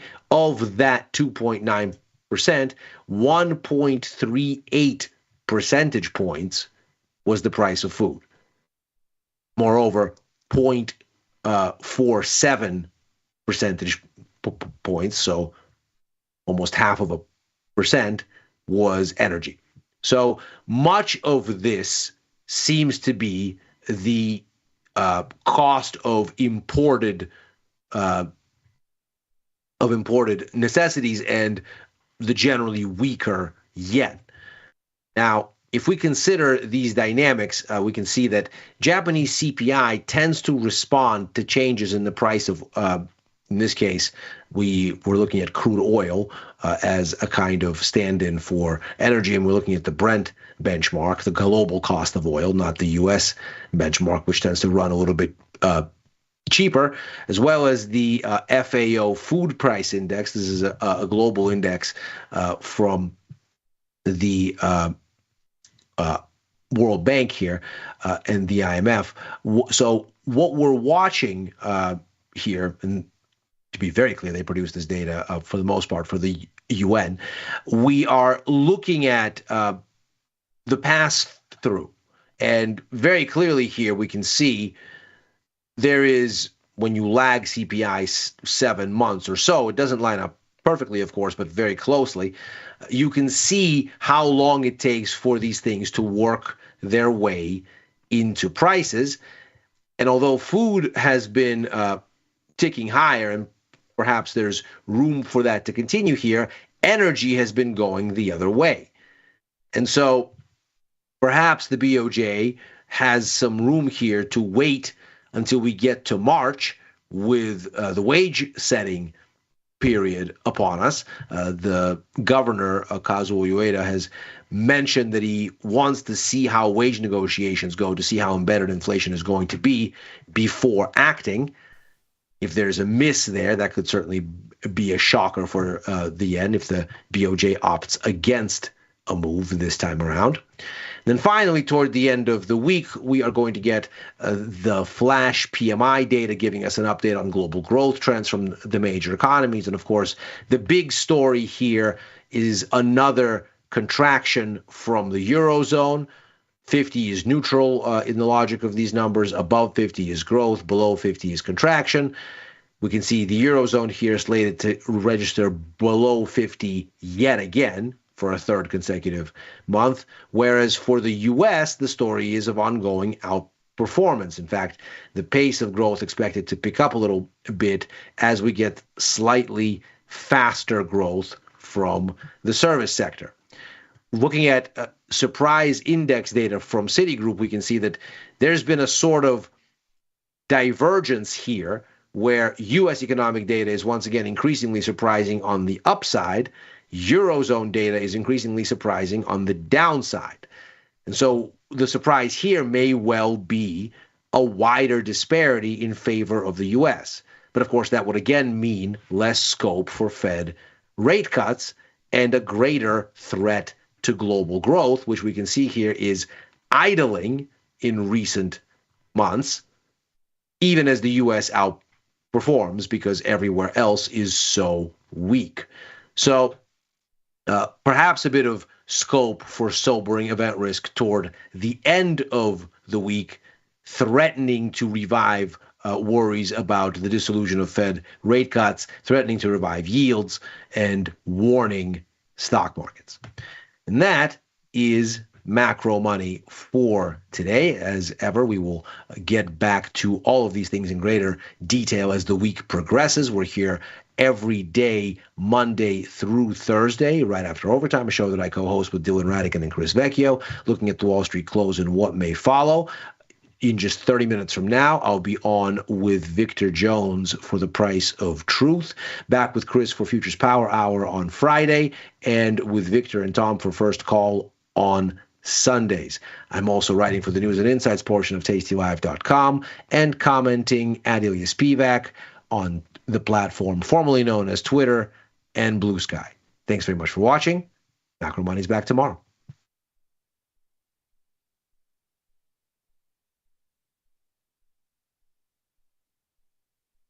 In the world of investing, a beast lurks between the numbers. Some watch from the safety of the sidelines, but others saddle up and ride that one-ton rowdy ribeye for all he's got.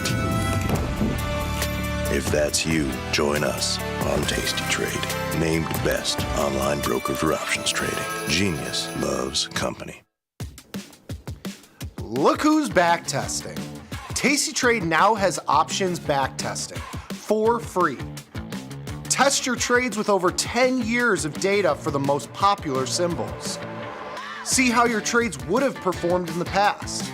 Look back at profit and loss and take the guess out of guesswork. Oh, did we mention that it's free? Get back testing at Tasty Trade. What's up, everybody? Check out my new series, Life Cycle of a Trade, where I show you my real-time trades with insights into strategy selection, adjustment mechanics, all the way to the closing order for all of the tastylive core strategies.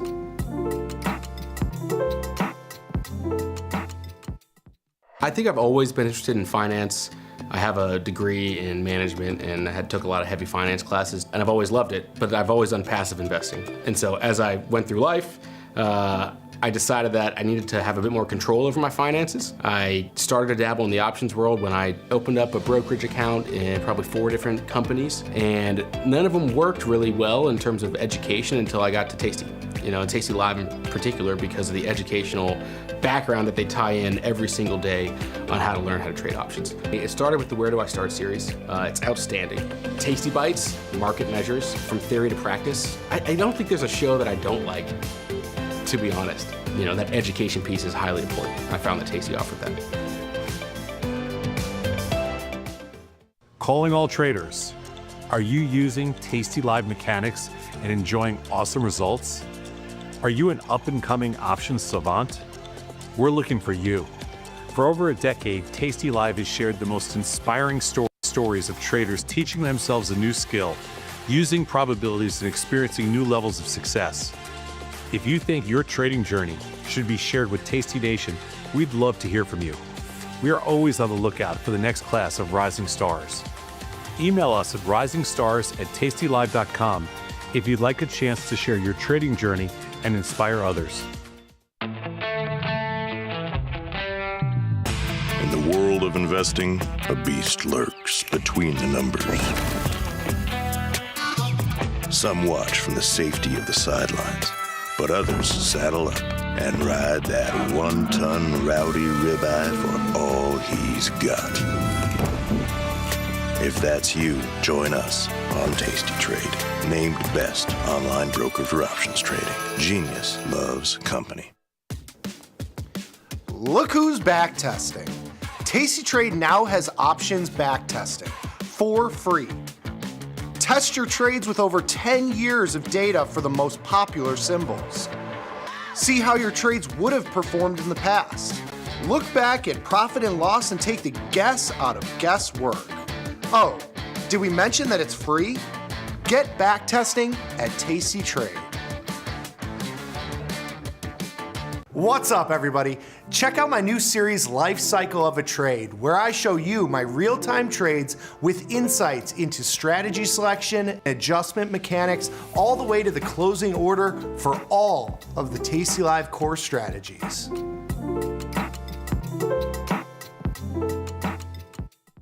I think I've always been interested in finance. I have a degree in management and I took a lot of heavy finance classes, and I've always loved it, but I've always done passive investing. And so as I went through life, I decided that I needed to have a bit more control over my finances. I started to dabble in the options world when I opened up a brokerage account in probably 4 different companies, and none of them worked really well in terms of education until I got to Tasty. Tasty Live in particular, because of the educational background that they tie in every single day on how to learn how to trade options. It started with the Where Do I Start series. It's outstanding. Tasty Bites, market measures, from theory to practice. I don't think there's a show that I don't like, to be honest. That education piece is highly important. I found that Tasty offered that. Ready to take your trading skills to the next level? Dive into the world of stocks, options, and futures with Tasty Trade courses. Whether you're a beginner or more advanced trader or a potential product for your portfolio. To find our courses, go to the Manage section of our web platform or head to courses.tastytrade.com. Start taking control of your financial future. Visit our courses today.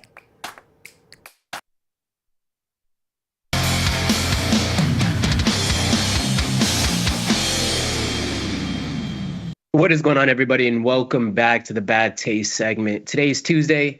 Another shorter week in the market. We had Martin Luther King Day yesterday, inauguration, all that crazy stuff. Market's at another high in after hours. But anyways, how are we doing today, Julia? Man, I'm cold. Chicago's cold. Yeah. It's a little chilly. Wait, what's new, though? Cold. What's new? I'm it's just always cold. Mostly cold.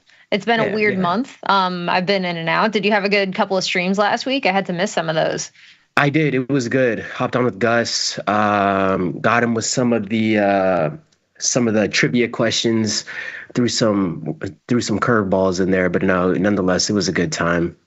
The trivia continues. But otherwise, yep, I'm doing good. January's been a weird month because we've had a lot of just market days off, like market closures. So getting into the groove of it's been a little weird in 2025. How about with you? Yeah, no, it feels like the last 6 weeks. If I'm not mistaken, like the last 6 or 7 weeks, 4 of those weeks, I think it was a 4-day trading week. I'm kind of looking forward to having a full 5-day trading. It always just seems like, something's coming up around the corner. But I mean, we're about today's the 21st. We're about 3 weeks into the new year.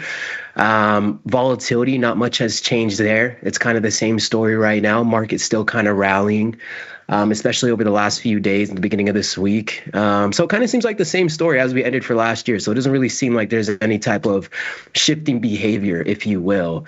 But other than that, that's pretty much what's new over here, Julia. Yeah, doesn't feel like I don't know. It feels like the markets are indecisive. Maybe that's just me. Yeah.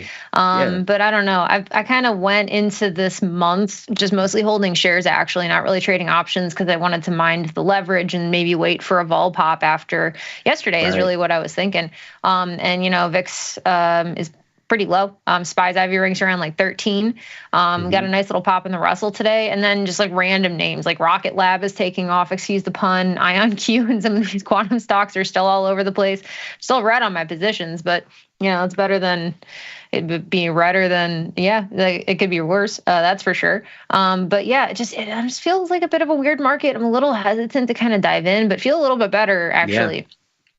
This week, just to kind of see what happens. And yeah, again, with like the outages, it's been feeling like a bit of a weird flow. I don't know if people in chat are feeling the same way. And we won our first tradle. Oh yeah, there you go. Did you win your first tradle last week? Oh, we did. I believe we got a hole in one. I forgot about that.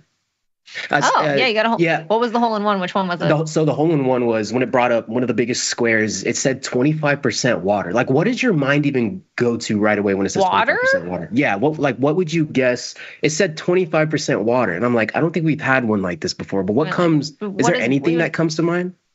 Oh, I'm trying to think water because it could be like bottled water. It just said water. Valid. It just said water. It did just say water. It could be like bottled water. It could be like, fresh water. Right. It could be like industrial water. I don't know.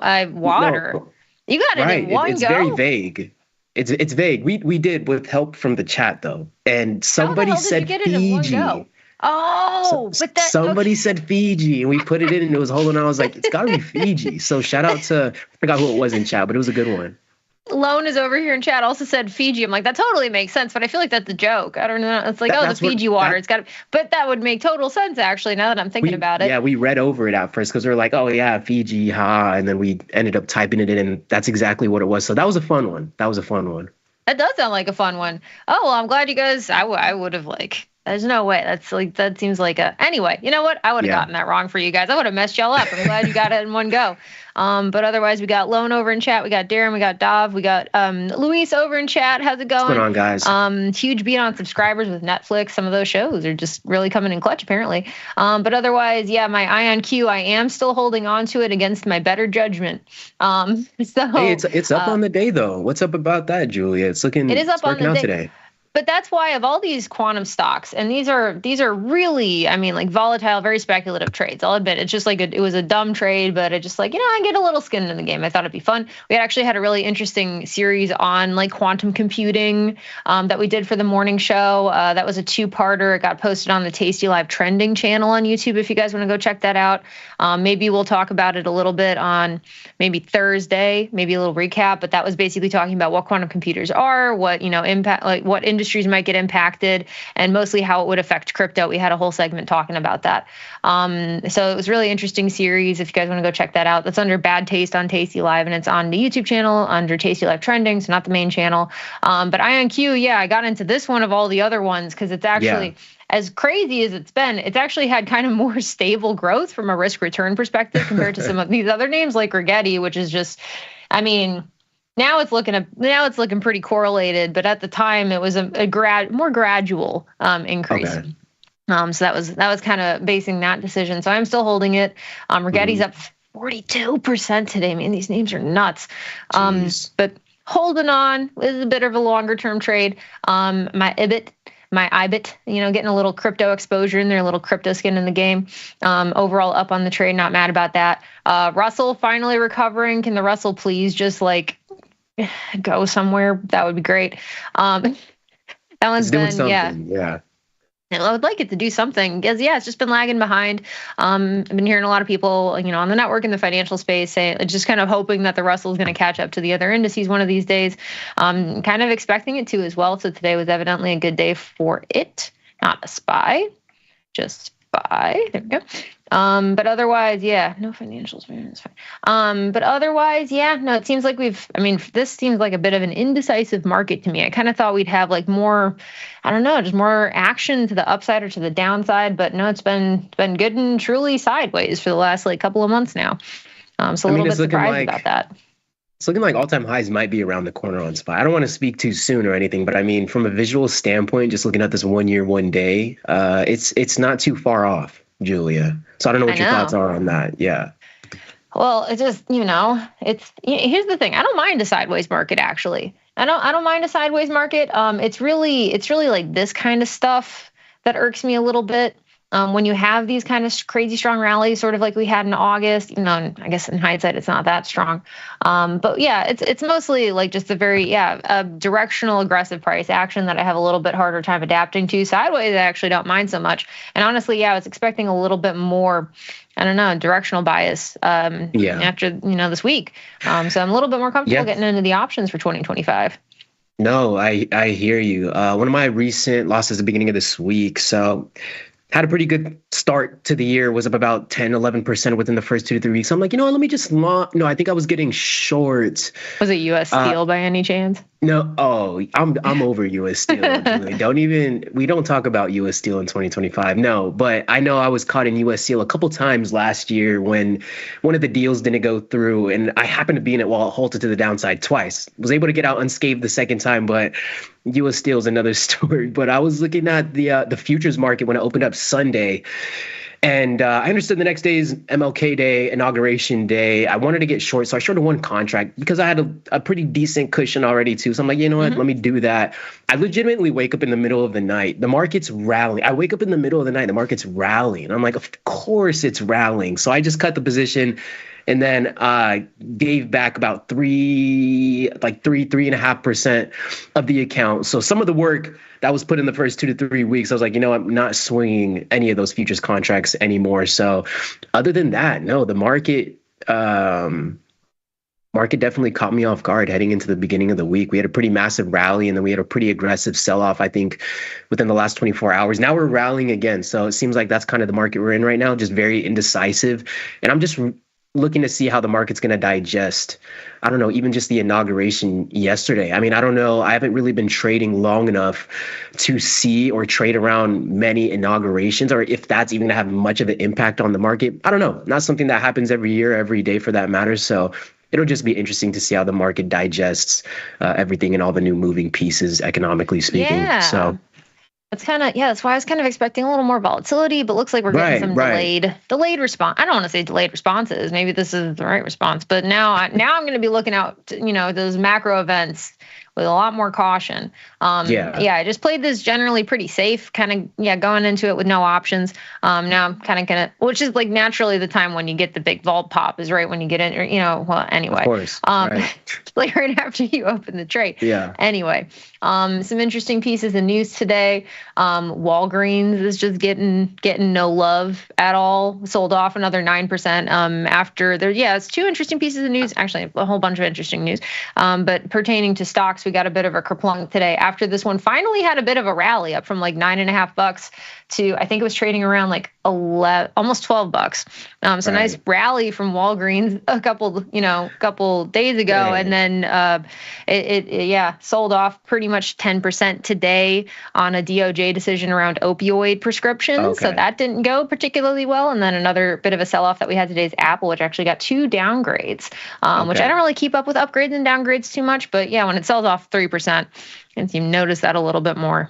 Yeah, with Walgreens, I have a little bit of a bone to pick with Walgreens. I was, excuse me, I was in the Walgreens in Chicago last week, right? So I'm in the hotel, go to Walgreens real quick. I was like very thirsty, want to get a couple waters. I go to Walgreens and I'm checking out, and I could have swore he asked, do you want your receipt? And I said no. And then we check out. And then I'm like, can I get a bag for this? Because it's freezing outside. I'm like, can I get a bag for this? Yeah, you got to put your hands in your pockets. Right, got to. And I'm holding 2 waters. And he's like, I just asked you if you wanted a bag. And he's like, it's 10 cents. I was like, oh, I thought you asked me for the receipt. I was like, that's fine. Can I get the bag? He's like, oh, no, I'm sorry. And I'm like, I'll pay for. I'll give you the 10. Can I get the bag? It's freezing outside. He's like, and he just nods his head no. Like doesn't even think. He's just like, mm-mm. I'm like, what's going on right now? He's like, no. Well, you can blame Chicago for that one. That's on Chicago. It's the bag tax. Oh yeah, and well, I was like, I'll pay for it, and he's like, no, they're watching the cameras. I don't want to get fired. And I was like, you tell me there's nothing I can do to get a bag right now, and he's like, pay 10 cents. I feel like I was in I said I would pay it, and then I was like, you can't. I have to like ring it up a certain way. I was like, so there's no way I can't even pay for it. So anyways, dumb and get a bag, maybe, I don't know. Yeah, I said I would buy something else, but anyways, it was just very odd. I felt like I was in a fever dream. But anyways, Walgreens Apple downgrade. They look very similar over the last 24 hours. I guess we got all this other news, but those were the two pieces of news that I found interesting today with Apple, especially, and then Walgreens, mostly just because Walgreens had this like kerplunk, had a really strong day earlier in January, closer to mid-January, and then just not quite right back down, but just, yeah, it's a rough year for Walgreens, rough years for Walgreens, I guess. Yeah. But otherwise, yeah. And then Walgreens, I understand why a lot of people are long it, just because again, it's sold off like so hard. Finally had a nice little pop in there. Yeah. But one piece of DOJ news can just screw that all up. Although, it's not a complete reversal if that counts for anything. Yeah. But that being said, we do actually have more trivia than usual. So do you want to hop over into that? Yeah, let's do it. I had to act like I didn't see one of the answers when we were pulling it up, but I'm not going to lie. I did kind of forget what it even is. So I just had to come clean about that. That's okay. Thank you. Okay. Thank you for being honest. Of course. So let's go on over to the slides. We already kind of went through the news, so now we're going to do our bad trivia. First things first is we do have an app. It's over on the App Store and the Google Play Store. So we like to hang out there sometimes in the chat, sometimes posting over there. And if you want to go find that, it's on the App Store and the Google Play Store. If you want to come throw your trivia answers in chat, I fixed the issue with that we were experiencing 2 weeks ago, so I can award you points for your correct trivia answers. I think we have 5 that are upcoming, a couple multiple choice, and then some free response that are still pretty softball, I think. But we do have an app if you want to come download it. That's where you can find it. And then as well, if you want to come chat with us, you can find us on Tasty Live's YouTube channel at Tasty Live Show. Throw your answers in there, or you can throw your answers into Bad Trader Chat, and we'll award you points for correct answers. So what is the theme for your trivia questions, E? The theme for the couple trivia questions that we have is facts that you might have not known. That's what we're going to roll with. Facts you might not have known. A broad category at that. Okay, y'all. So. Let's get into it. Number 1. Amazing. Number 1, what is the primary calculation method used to determine the weighting of stocks in the S&P 500? And we have 4 options here. We have equal weighting, price weighting, market capitalization weighting, and revenue weighting. What do we think, chat? What do you think, chat? H. Montero, awesome to see you. Other people in chat, awesome to see you here. What do we think? Primary calculation method used for the weighting in the S&P 500. Although this is appetizer, by the way. Yeah, an appetizer. This is appetizer. What is a moose bouche or whatever? What were you saying though, Julia? So I was going to say that this is actually generally how it's weighted, but it's actually done by committee. That might be an interesting piece one day to figure out like what actually goes into the S&P, because there's a couple different factors, but there's one prominent weighting method that's generally considered to distinguish the S&P from the equal weight RSP, which is I think the answer you're going for here. I hear you. Got a few answers in chat. Got a few answers in chat. Chat, what do we think? We got also Jay Sala over in Bad Trader Chat. We got market cap from them. We got C, which is market capitalization weighting from pretty much everybody. It seems like this appetizer was well digested. Emmett Moore, I believe it was Emmett last week that had guessed Fiji. I could be wrong, but I believe it was you, Emmett. It might have been you. Let me know if that was. But anyways, looks like we got a common answer in chat. Looks like we got a common answer in chat, so I'm going to go ahead and give mine as well. It is market cap weighted. Is that correct? Amazing. Let's look into it. All right. B, a private exchange where institutionals trade large. Oh, my goodness. Go back. Let me switch. Give me 2 seconds. I put the wrong answer for the wrong thing. No. Well, maybe now we know one of the other answers. I know. Who could it possibly be? You know what? Chat, honestly, I'll confirm Julie, it to you. It was market cap weighted. Yeah, we can just go to. Let me just shift it real quick. Give me 2 seconds. Man, I really love the second. Well, now second question. I want to know your explanation. You bothered to write it up. No, I know. Wow. I fumbled that, but absolutely, it was C. It was the market capitalization Market weighting. I think that was capitalization low. weight. Yep, Yeah. and everyone over in chat got it. Really well done. Let's go ahead and move on to number 2. Amazing. During the historical event was the Securities and Exchange Commission. During what historical event was the Securities and Exchange Commission established? Was it the stock market crash in 1929? Was it the Great Depression under the New Deal? The 2008 financial crisis? Or the dot-com bubble burst? Which one was it? What do we think, chat?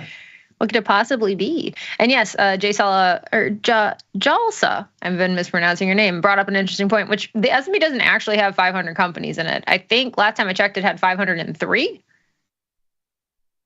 Fun fact. But chat, how well do we know our market history? During what historical event was the SEC established? The stock market crash in 1929, Great Depression under the New Deal, 2008 financial crisis, or the dot-com bubble burst? From Emmett again, we got A. We got the Great Stock Market Crash in 1929. Now I'm trying to remember my history. Steve is saying A or B, so we're hedging our bets. Ranch Rhythm Michael Mike saying A as well. Dava saying A. We're seeing a little consensus with the exception of Steve, who's hedging their bets, who's saying B. I also thought it was the 1929 crash. But I might be misremembering because the Great Depression under the New Deal, didn't that happen like around the same time? Well, what I'm hearing so far is you're on board with Steve here, Julia. As well, I like that Steve's hedging their bets. I would have my payout for twice the number of possible responses. Dieseldorf, awesome to see you saying A as well. I'm gonna say A. I'm gonna go with the chat. Is it A actually? We can jump to the next one. This one's actually going to be B. The Great Depression under the New Deal. The SEC was established in 1934 as part of the President Franklin Roosevelt's New Deal following the stock market crash of 1929. So you kind of mentioned that, Julie. It was following the crash of the stock market in 1929 and the Great Depression. Its purpose was to regulate the securities markets, enforce laws against market manipulation, restore public trust by ensuring transparency and fairness in financial markets. As we know, even with the SEC being present, we still get some questionable things going on in the market still. But it was shenanigans, that's for sure. Some shenanigans, but it was made to reduce that at least. But I think like Steve kind of got it right because you said both answers. Ranch Rhythm Michael Mike, which is a hilarious name, actually changed it to B, and then someone in Bad Trader Chat actually got it as well. So good job, guys. Hell yeah. I think we're pretty good. I got that wrong, so I'm at 50-50, but now we get to move on to some of the other freeform responses. Are you ready to get into it? Let's do it. Hell yeah. So this is based on a category. It was caused by a diesel dork, so that's a very good point. They're very much connected. But so this was a category that was actually suggested by a Bad Trader viewer. I think it was Big Deal Donuts, actually, back when we were playing trivia on Thursdays. And this is famous quotes. So I decided to change it a bit and make it famous trader quotes. So you ready for the first one? Let's do it. Okay, famous trader quotes. Here we go. I have to return some videotapes was said by which famous fictional banker? One of my favorite movies of all time. Okay, this is one of your favorite movies. Is it a fairly popular movie amongst the trading and investing crowd? I don't know if it's especially popular among traders. I think it's just generally a pretty popular movie. It is based on a book as well. Okay. Which famous fictional trader said I have to return some famous fictional banker, I guess, said I have to return some videotapes? What are we thinking, chat? What are we thinking here? I can give a hint as well. We would love a hint if we could do one of those. Okay, let me think. I would call this movie a psychological thriller. A psychological thriller. Okay. It came out in the 90s. I think 90s. Let me double check. Okay, a psychological thriller. That's a pretty good hint. Came out in 2000. It's a psychological thriller. Okay. I'll give you a third hint, but I want to give Chad a second to maybe throw some answers in. Which famous fictional banker said I have to return some videotapes? Gordon Gekko. Gordon Gekko? Who's Gordon Gekko? I feel like I should know that. Oh, Ranch Rhythm Michael Mike. Sounds pretty convicted right now. Great name, right? Said the whole thing out loud. Oh, yeah. All right, so we got Gordon Chad, Gekko. what do we think? We got Gordon Gekko, American Psycho the movie. So Gordon Gekko's a person. American Psycho is the actual movie, not the person. Famous shortcuts I have to return some videotapes was said by which famous fictional banker? So you're not just asking for the movie, you're asking for which individual this was. I'm asking for the individual, but you can give the movie as well. Okay. Oh, I'm really surprised people don't know this.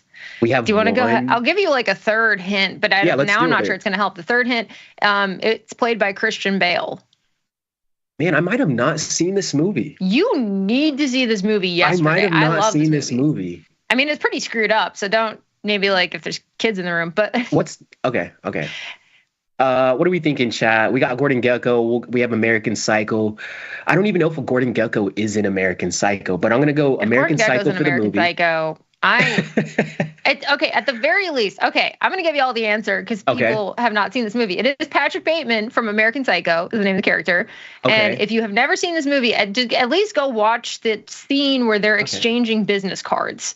Okay. It's hilarious, and it's a pretty intense, dark movie. But if you're into that kind of stuff, I love this movie. Okay, so maybe we'll stay away from fiction. Oh, the memes are everywhere with this. Memes of the business cards are everywhere. Yes. The thickness. Okay. Eggshell white. Okay, y'all, I give up. It isn't Gordon Gekko. That's true, Emmett. But Andrew got it at the very last second. It's Margin Call. Pretty close, but no, it's American Psycho. I still have to see Margin Call. And Trading Places, which I've heard is a great movie. But anyway, yep, people got it now that they know. Let's go on to the next one. We're moving away from fictional now. Okay. Which economist said this quote? The market can stay irrational longer than you can stay solvent. Warren Buffett didn't say that, did he? No, but it's like maybe like a Warren Buffett-esque individual. Okay. Very famous economist. Okay. Very famous economist. Very famous economist said this quote. This is a great quote because I get caught in this trap all the time. The market can stay irrational longer than you can stay solvent. So if you're like, I'm just going to go, be a contrarian, go, do the opposite of whatever the market's doing. Always remember, the market can stay irrational longer than you can stay solvent. It's a good quote. If not, maybe one of the most popular / famous quotes of the market. Top 3, at least. I think you should, maybe we should know who says it. Mr. Buffet? I don't know, but I don't think it's that one. Mr. Buffet? I don't think it's that one. Orange I don't Juice know. Futures. I learned that lesson the hard way. That's right, Lone. Yeah, no, I did too. Oh, yeah. I'm in the same boat. Alan Greenspan. Maybe I should have made this multiple choice. Alan Greenspan is actually a great guess. He's a very famous, I don't want to say like the most famous modern branch of economics because I'm not an economist, but a lot of people probably know this form of economics who study economics. Anyway. Right. Do you want to give a guess? I don't know. Well, I want to go Alan Greenspan, but just based off of that response, I'm getting the hunch it's not Alan Greenspan. But I'll lock that in if we don't have anything else. Okay. Well, let's go ahead. What's his first name? What is his first name? Blank Lennon. Damon. Blank what is it? What is the first Beatles, name? anybody? Maynard? Ben Thomas Sowell. This is driving me nuts. You're really close. We're gonna go. We have some Friedman. At least we have a great pool to choose from. We're gonna go with. That's what I was thinking. Maynard Keynes. Is it Maynard Keynes? You're getting really close. I'm gonna have to give it to you. Okay, let's go Maynard Keynes. Ranch Rhythm Mike should get extra points because it's got the middle name. It is John Maynard Keynes from Keynesian Economics. There we go. Who said I actually didn't know that he was. Now you do. Yeah. Now you do. I also kind of didn't know that until recently, actually, because I know who Keynes was, but I didn't know that he said this quote. But I like this quote a lot because, man, I've been dealing with an irrational market for a while now, I guess. Yeah. But it looks like we're just about out of time. I guess we'll have to save the next one for next time. But it was a fun little trivia sesh. We got some points out over in Bad Trader and some good engagement over on YouTube. So thank you everybody for participating in that. Is there anything that you want to leave on before we get out of here? No, that'll be it. Thanks for taking the time to hang out with us, and we'll see you guys back here on Thursday. Hell yeah. Thanks everybody for joining. We'll catch you guys later. Peace. Peace.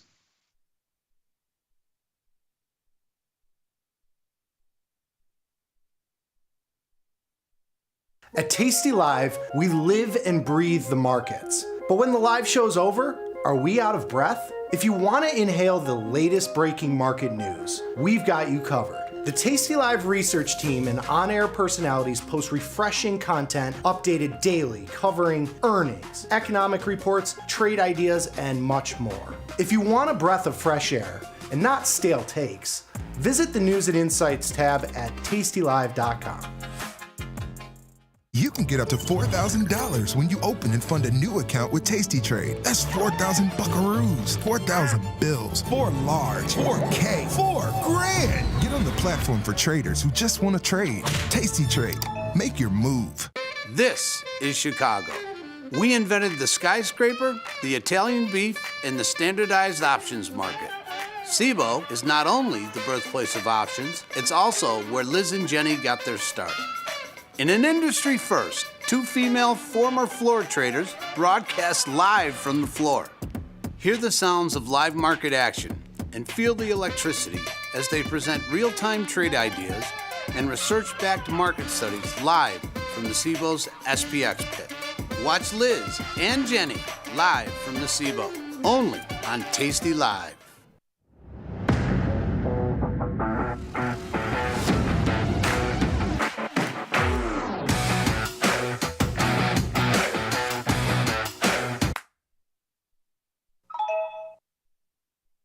The beauty of Thinkorswim was that we were different. From the name to the front end technology was clearly what we wanted as traders.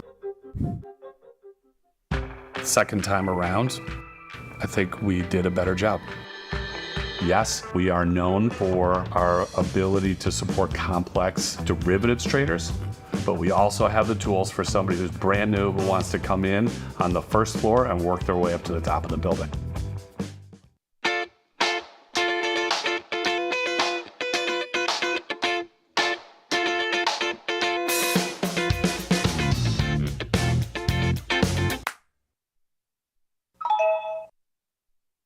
The amount of time I spend interacting with our customers via email or anything else is pretty much my entire life. To be so powerful and so valuable, and then to be that approachable, just amazing. Where else are you going to be able to email a CEO, get response back? But you know what? Before he even knew who I was just some idiot trying to learn how to trade.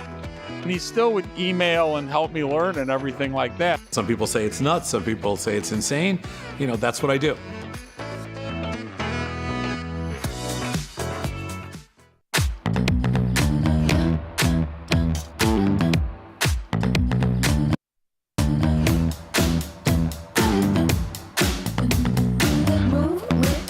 Shake it up, stop when the clock hits 13. Sing 1, 2, 3, 4. Cause no one can do it like we do it, like we do it, like we do it. Cause no one can do it like we do it, like we do it, like we do it. At Tasty Live, we live and breathe the markets. But when the live show's over, are we out of breath? If you want to inhale the latest breaking market news, we've got you covered. The Tasty Live research team and on-air personalities post refreshing content updated daily covering earnings, economic reports, trade ideas, and much more. If you want a breath of fresh air and not stale takes, visit the News and Insights tab at tastylive.com. You can get up to $4,000 when you open and fund a new account with Tasty Trade. That's 4,000 buckaroos, 4,000 bills, 4 large, 4K, 4 grand. Get on the platform for traders who just want to trade. Tasty Trade. Make your move. This is Chicago. We invented the skyscraper, the Italian beef, and the standardized options market. SIBO is not only the birthplace of options, it's also where Liz and Jenny got their start. In an industry first, 2 female former floor traders broadcast live from the floor. Hear the sounds of live market action and feel the electricity as they present real-time trade ideas and research-backed market studies live from the SIBO's SPX pit. Watch Liz and Jenny live from the SIBO, only on Tasty Live.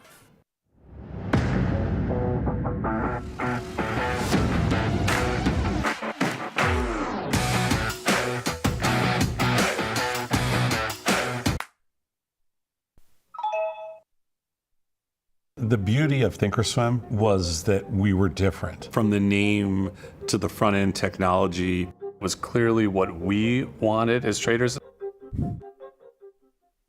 Second time around, I think we did a better job. Yes, we are known for our ability to support complex derivatives traders, but we also have the tools for somebody who's brand new who wants to come in on the first floor and work their way up to the top of the building.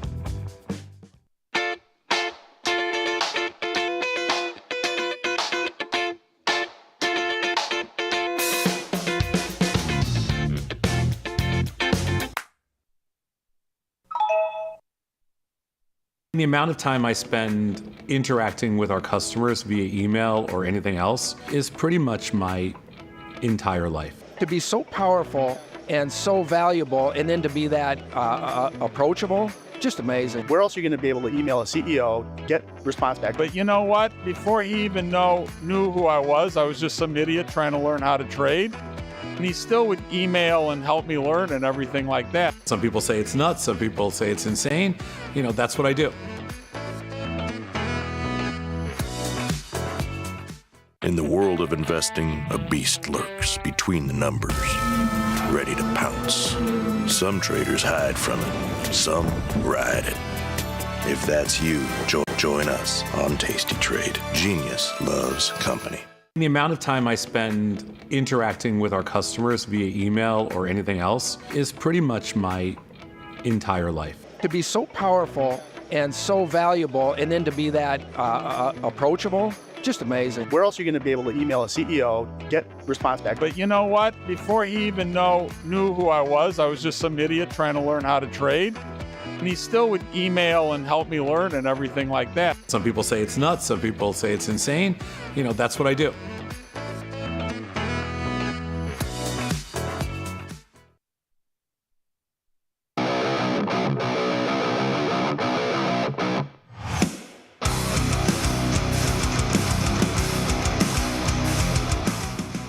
Oh, yeah, it is. What the funk? Mute your mics, people. What's up? It is Tuesday, January 21st, a little after 5 p.m. Central Time. The best time. You know what that means. It's time for Tasty Live's evening show. The Price of Truth. The Price of Truth. A little show where we like to explore the incentives that govern our world. And man, did we get a lot of incentives over the last 36 hours or so. More on that later.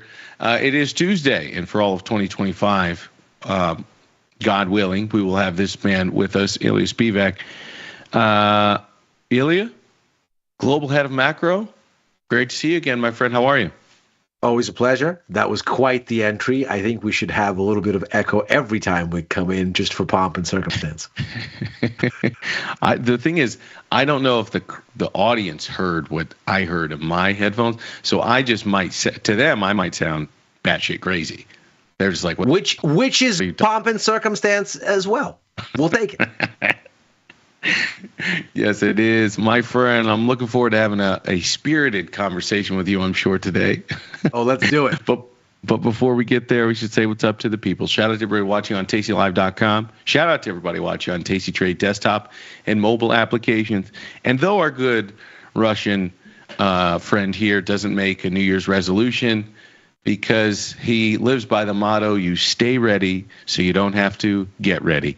That's not all of us, though. A lot of us have new year, new me type philosophies. And if that's you, add Tasty Trade desktop and mobile applications to that new you. You owe it to yourself in 2025. That being said, if you're watching on any one of those apps, you got to head on over to the Tasty Live YouTube if you want to be part of the conversation that's somewhere right here. I don't know how the mirrored camera works, so I point in both directions, but I was right with one of those fingers. So if you want your screen name as well as your comments, appropriate or otherwise, to be featured on the stream, you got to go over to the soon to be reformed. I don't know, maybe they're just, Google's just part of a new world order that I saw assemble in Washington. They looked like it, didn't they? Over the last 24 hours. You got to head on over to Google, YouTube's, and find the Tasty Live channel. Hop in the chat. That said, Ilya Spivak, I suppose before we get to the fun stuff, we got to talk about price action. The least, such as there was, the least interesting, which is something to be said on a day where the S&P is up nearly 1%. The NASDAQ up 0.5%, the laggard, but that doesn't necessarily surprise in a catch-up environment. The Russell up nearly 2%, and the Dow Jones putting in some work as well, 1.25%. My point is, it's a pretty interesting day. Also, kind of an interesting technical day with getting above, or I should say at, I don't know what you would call this, not necessarily a high, but a previous peak in price action. A swing top. Swing top, thank you very much. The resident technician helps the bumbling idiot out with his language here. The point is, it's an interesting technical day. It's also an interesting point of view from a magnitude of move day with the Russell moving 2%. And to say all that is the least interesting of all the topics that we could talk about. That's saying something. So let's start with price action. My friend, Ilya, how do we get to 6,100 S&P and knocking on the door 22,000 NASDAQ and the Russell looking like it wants to play as well?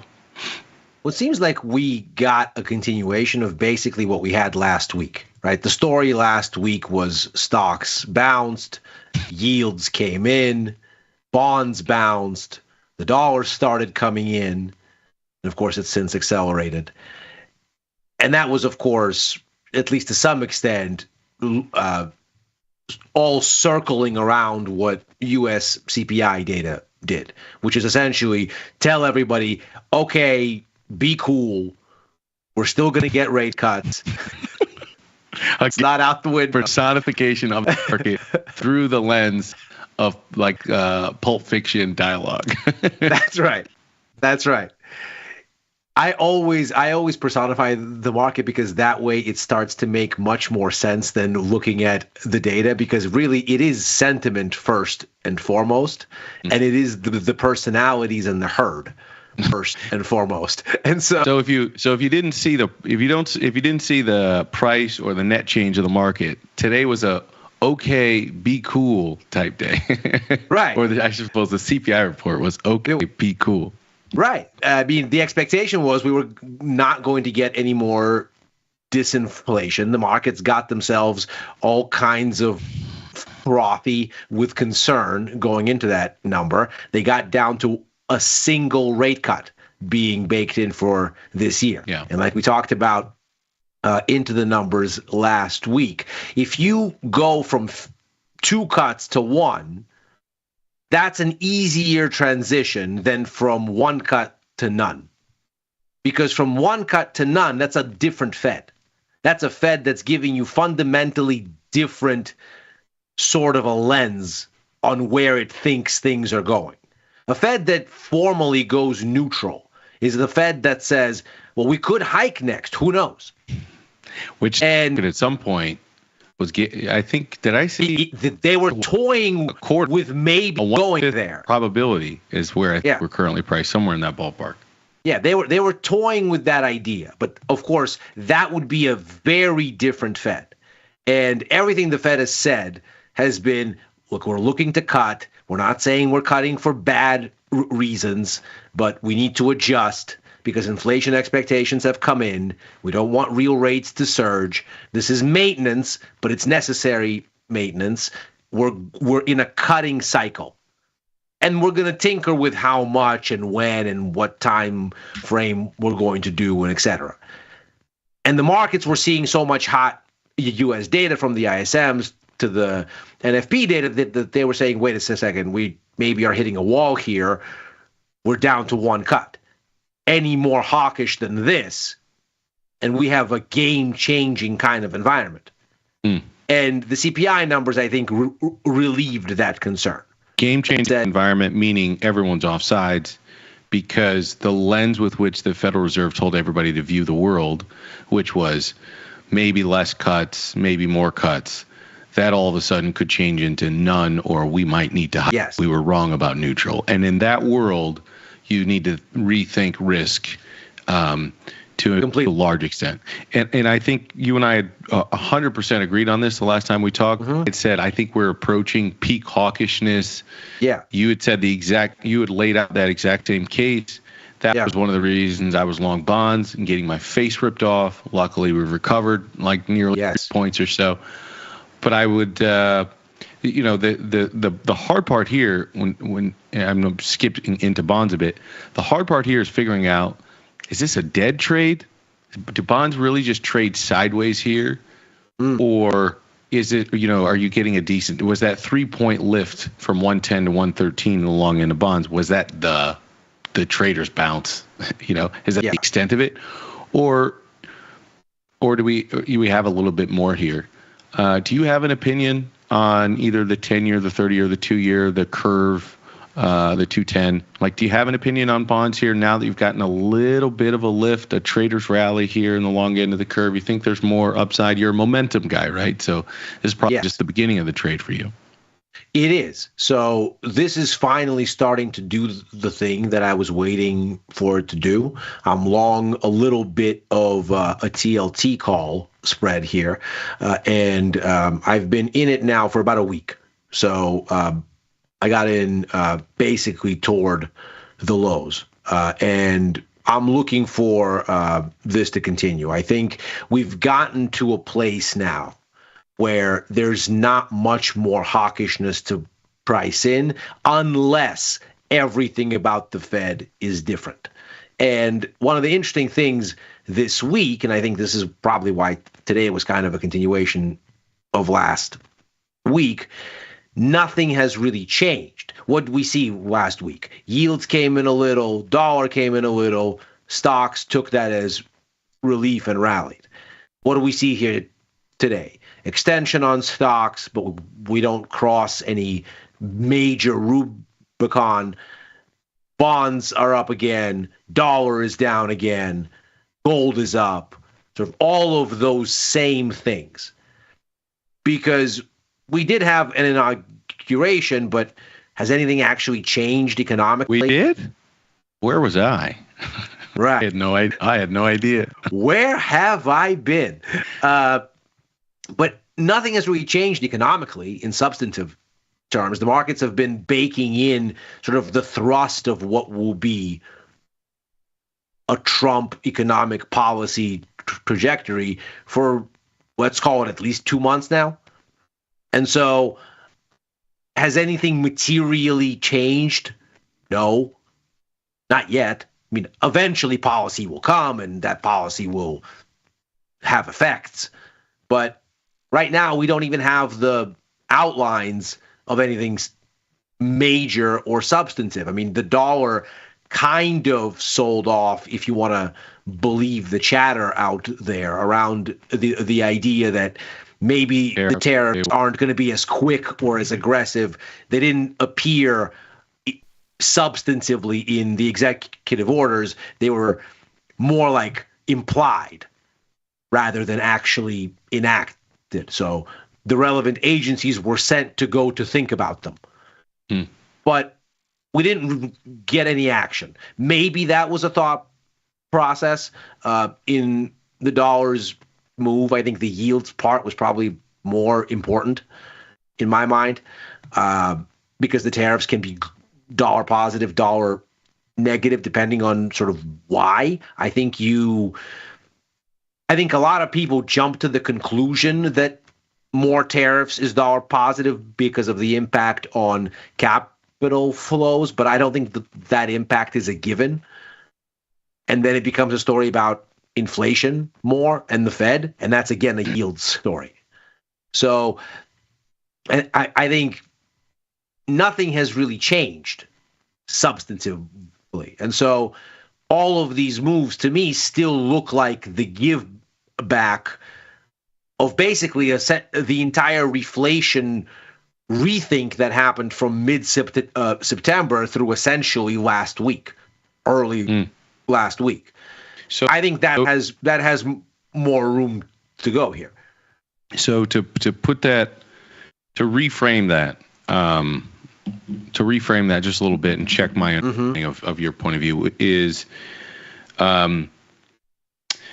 inflation had looked like it had bottomed, like we had found a bottom. We weren't going to go straight to 2%. 2.5% was sort of the sticky bottom. We looked like we were starting to reinflate. Yeah. At some point, there became some fears here about growth domestically and abroad, and what that would mean, what that potentially means for the market momentum. And that's sort of the reflation rethink that you're talking about. Now, what you're saying is likely that's over, and you get back to the path of thinking about the market through the lens of growth and inflation, not the painful inflation, not like 4 or 5% inflation where rates need to go skyrocketing higher. We need to crush the marketplace, or the Federal Reserve is under pressure to start hiking. But if you think about the world through sort of that 4-quadrant grid that Ray Dalio and that all-weather portfolio is sort of famous for, you have growth and inflation up, which is sort of your best case scenario. That's kind of what you want. And growth and inflation down, that's your worst case deflationary scenario. And then there are the mixed, the two other scenarios. When you have decent growth and positive but not painful inflation, which it seems at some level the market's willing to accept 2.5% instead of 2% now. Sure. That you're in a quasi, I don't want to call it Goldilocks, but it seems like some portion of a Goldilocks scenario, which is a reason for optimism. And here's why I need to know whether or not you believe in that optimism, because the VIX is down 15. /VX or VIX futures are at 16.5. I just read in IBKR's earnings, Interactive Brokers, that their margin has never been as high, meaning they're running very large margin loan levels. So fear in the market as expressed through volatility is low. Leverage through the system as expressed through margin, at least through one anecdotal data point, is high. And the sort of the lens through which most people are looking at the marketplace is sort of this new golden era of growth, growth up, inflation up. So Ilya, why shouldn't I get on board with that narrative? Why shouldn't I look at underpriced assets like the Russell? Why shouldn't I look at underperforming assets like healthcare, or other things that have been recently sort of kneecapped and are now recovering? Why shouldn't I look for opportunities to go long? Why should I be cautious in this marketplace, or should I not? Which one? So to me, it's less about growth per se. To me, it's about the relative cost of money. And this is a year where the relative cost of money matters more than average, though, of course, the cost of money always matters, and in my mind is the most important thing all of the time. Because the question for any kind of capital outlay, be it I'm a business and I'm going to go expand, hire more people, build a new factory, build another call center, whatever it is. I am a fund and I'm going to allocate more money to stocks, to risky assets, to pro-cyclical things, whatever. I am an individual and I'm going to feel freer to spend and drive consumption, feel freer to borrow and drive consumption, which boosts growth. All of those things are a function of the cost of money. Am I prepared to part with cash to do those things? Do I feel good about my future prospects such that I'm feeling like I can spend this cash because the economy is growing, things are going well, and I'll have more later, and this is fine? Or am I defensive? And so the cost of money to me has been really the crux of what happened in September. It isn't so much that the markets feared that maybe a more hawkish Fed would crush the economy. I don't think crushing the economy is really on anybody's bingo card. The economy is growing quite strongly and continues to outperform everybody else globally by leaps and bounds, and has been for a few years now. Just staggering, as a matter of fact, that the U.S. economy is outperforming to such an extent, and that outperformance isn't spilling over, because all of the outperformance is spending on services, and that's mostly domestic firms. So even Canada is in the doldrums, but the U.S. is powering ahead. Normally, you'd think, who of all countries to benefit? Canada should be in amazing shape here. But because Canada mainly sells goods to the U.S. and the demand is all in services, even Canada isn't seeing spillover.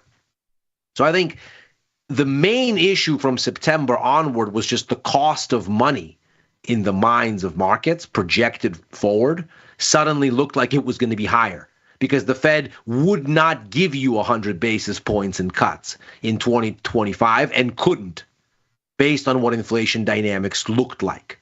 It looked like it was going to take a lot longer and that the Fed couldn't justify taking another percentage point off the main rate. And that was about the cost of money. And that was the concern. I don't think that concern has gone anywhere. The main issue, as ever, is that this is the year when everybody's 5-year loan money incurred at 0% basically during COVID, or very cheaply, let's say, is having to be refinanced this year and next 4 times more, 5 times more. And the question will become, who survives that? Are we adequately prepared?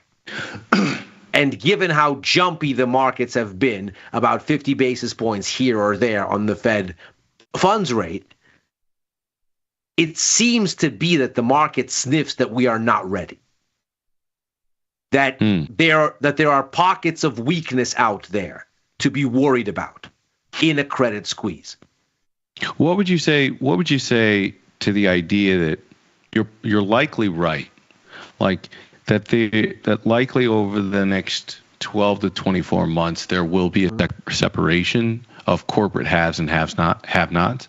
Yeah. That the corporate haves are so well capitalized, they have access to such cheap capital on a relative basis, that there will be M&A activity, there will be bankruptcies, but there is enough corporate capital to sort of resolve those issues without the need for monetary policy disruption or big fiscal spending. You know, what would you say to that? I think that's possible. So much capital out there that we don't the same risk that you're thinking about, that a couple of these companies go bust and now we need Fed intervention to broker a deal like we did in the GFC. That's not necessarily going to be the case because there's so much corporate capital available. It's possible. I mean, take the example of SVB and Signature and First Republic and that whole episode. That was a really good example of, you know what, this doesn't need to be a systemic thing. We can ring fence this issue. The big money center banks are deeply capitalized. As long as there's no panic, they can come in and pick the corpses, digest them, absorb them, and this need not go further. It's possible. It's possible that there's a bunch more little banks that go under, and this becomes more like the savings and loan crisis, where over the course of 10 years, institutions were sort of slowly dying and digested, and the thing ended up costing a lot more than it had to cost, but ultimately was very kind of smooth and slow and didn't create any kind of a explosive one-off like the, of course, 08 crisis did. The trouble is you don't know. And from the market's perspective, seemingly the risk is that there could be a bigger issue out there than anybody wants to deal with. The market seems to really want these lower rates and seems to get really jumpy when it doesn't get them. And to me, the biggest concern probably comes down to the explosion of new credit making outside the banks.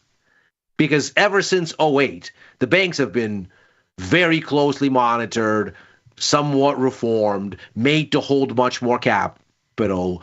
In the U.S., a bunch of them got formally declared too big to fail, which essentially means their capital spigot never runs dry. And so we have a situation in the banks themselves that's probably a lot more resilient than it was last time. But there is an ocean of private credit out there. I mean, PE firms have become giant lenders on an astronomical scale with none of the banking safeguards. And so you have what is essentially an unknown shadow of an issue, the likes of which you have no idea of how to measure, or at least I have no idea how to measure, except to say this is a bunch of illiquid assets that are going to be very difficult to unload if anybody ever wants to unload them.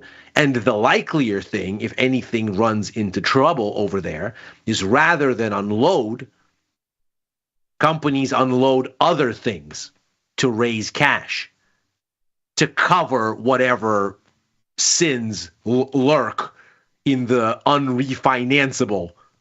And then what that means is a generalized sell-off. Very, very fair response. I respect that response. Let me ask you, let me go a different direction then. At risk of going politics, which I just spent 10 days in Bali, and I deleted all the social media apps off my phone and just basically threw my phone away for 10 days. And I came back and I had this vision there, like not that I was meditating or doing ayahuasca or something like that, but I had this thought. I would do ayahuasca. I probably will soon. I had this thought, like of a koi pond. You ever throw food in a koi pond? Yes. I had this thought that basically, like in Bali, too. Oh, really? Ironic. Yeah. That throwing and not in Bali, but I digress. Thank you for that aside. I had this thought that like social media algorithms kind of turn society into a koi pond, and like the things that people will talk about, the things that get clicks and views, that's like the food. They throw food out, and then all of society just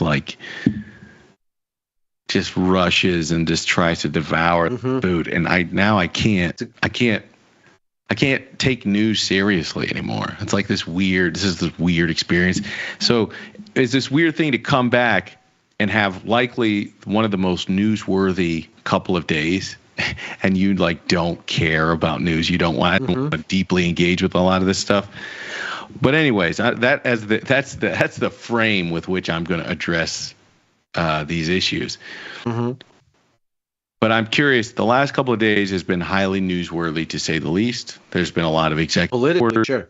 Yeah, there's been a lot of executive orders made, a lot of proclamations made. I don't think any new proclamations. I think they were extensions of things we already heard.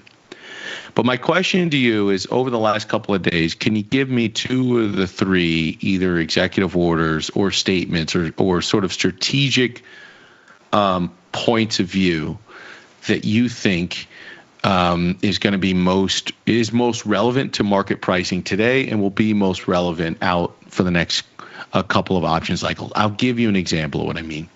Sure.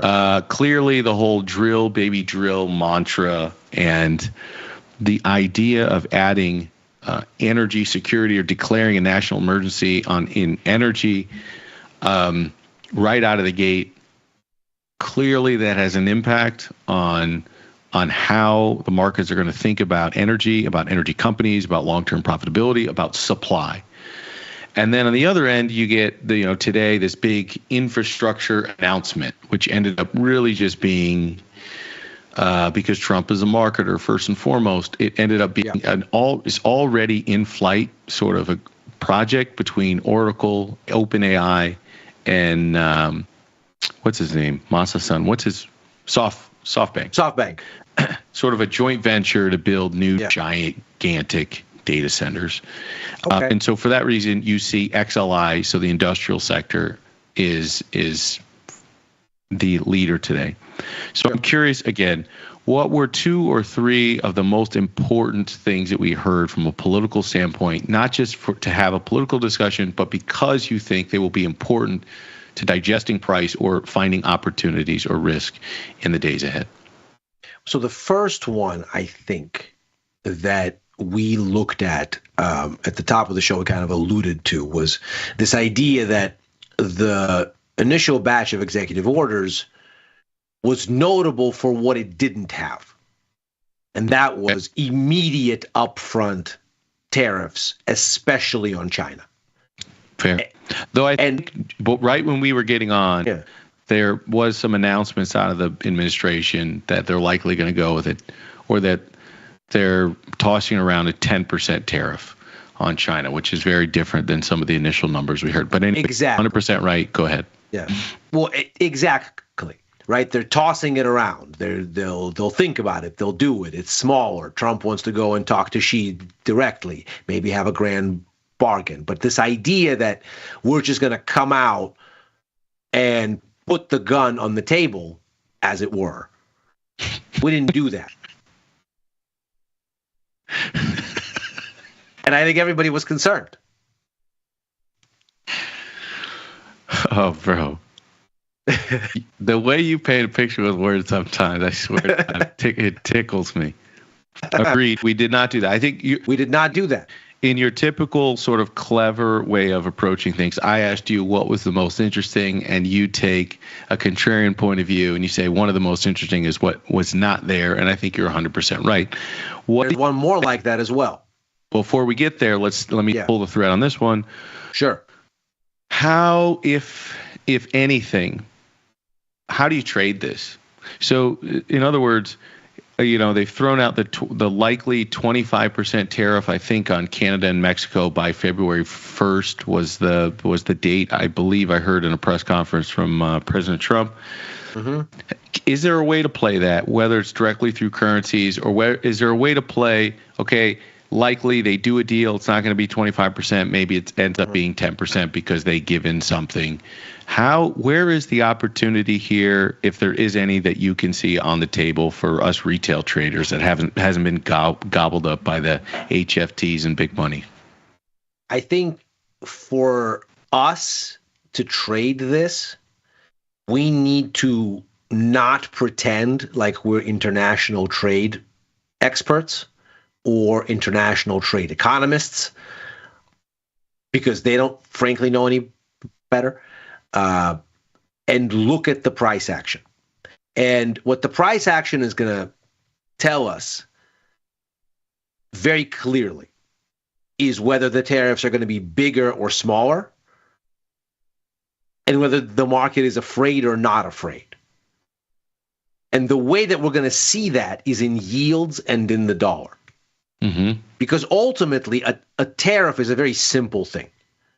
It's a tax on imported stuff. And what you're taxing are the importers domestically of that stuff.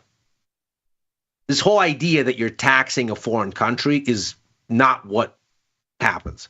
You don't have the jurisdiction to tax a foreign country. You can't, as the United States, tell Canada, you have to give us this money unless you're prepared to invade Canada and take the money by force.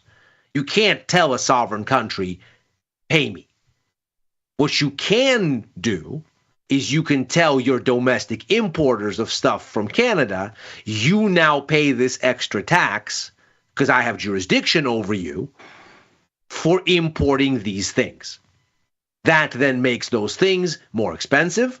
And the way that it hurts Canada is it encourages would-be buyers of the Canadian version of that thing versus other versions of that thing, either from countries not named Canada or domestically.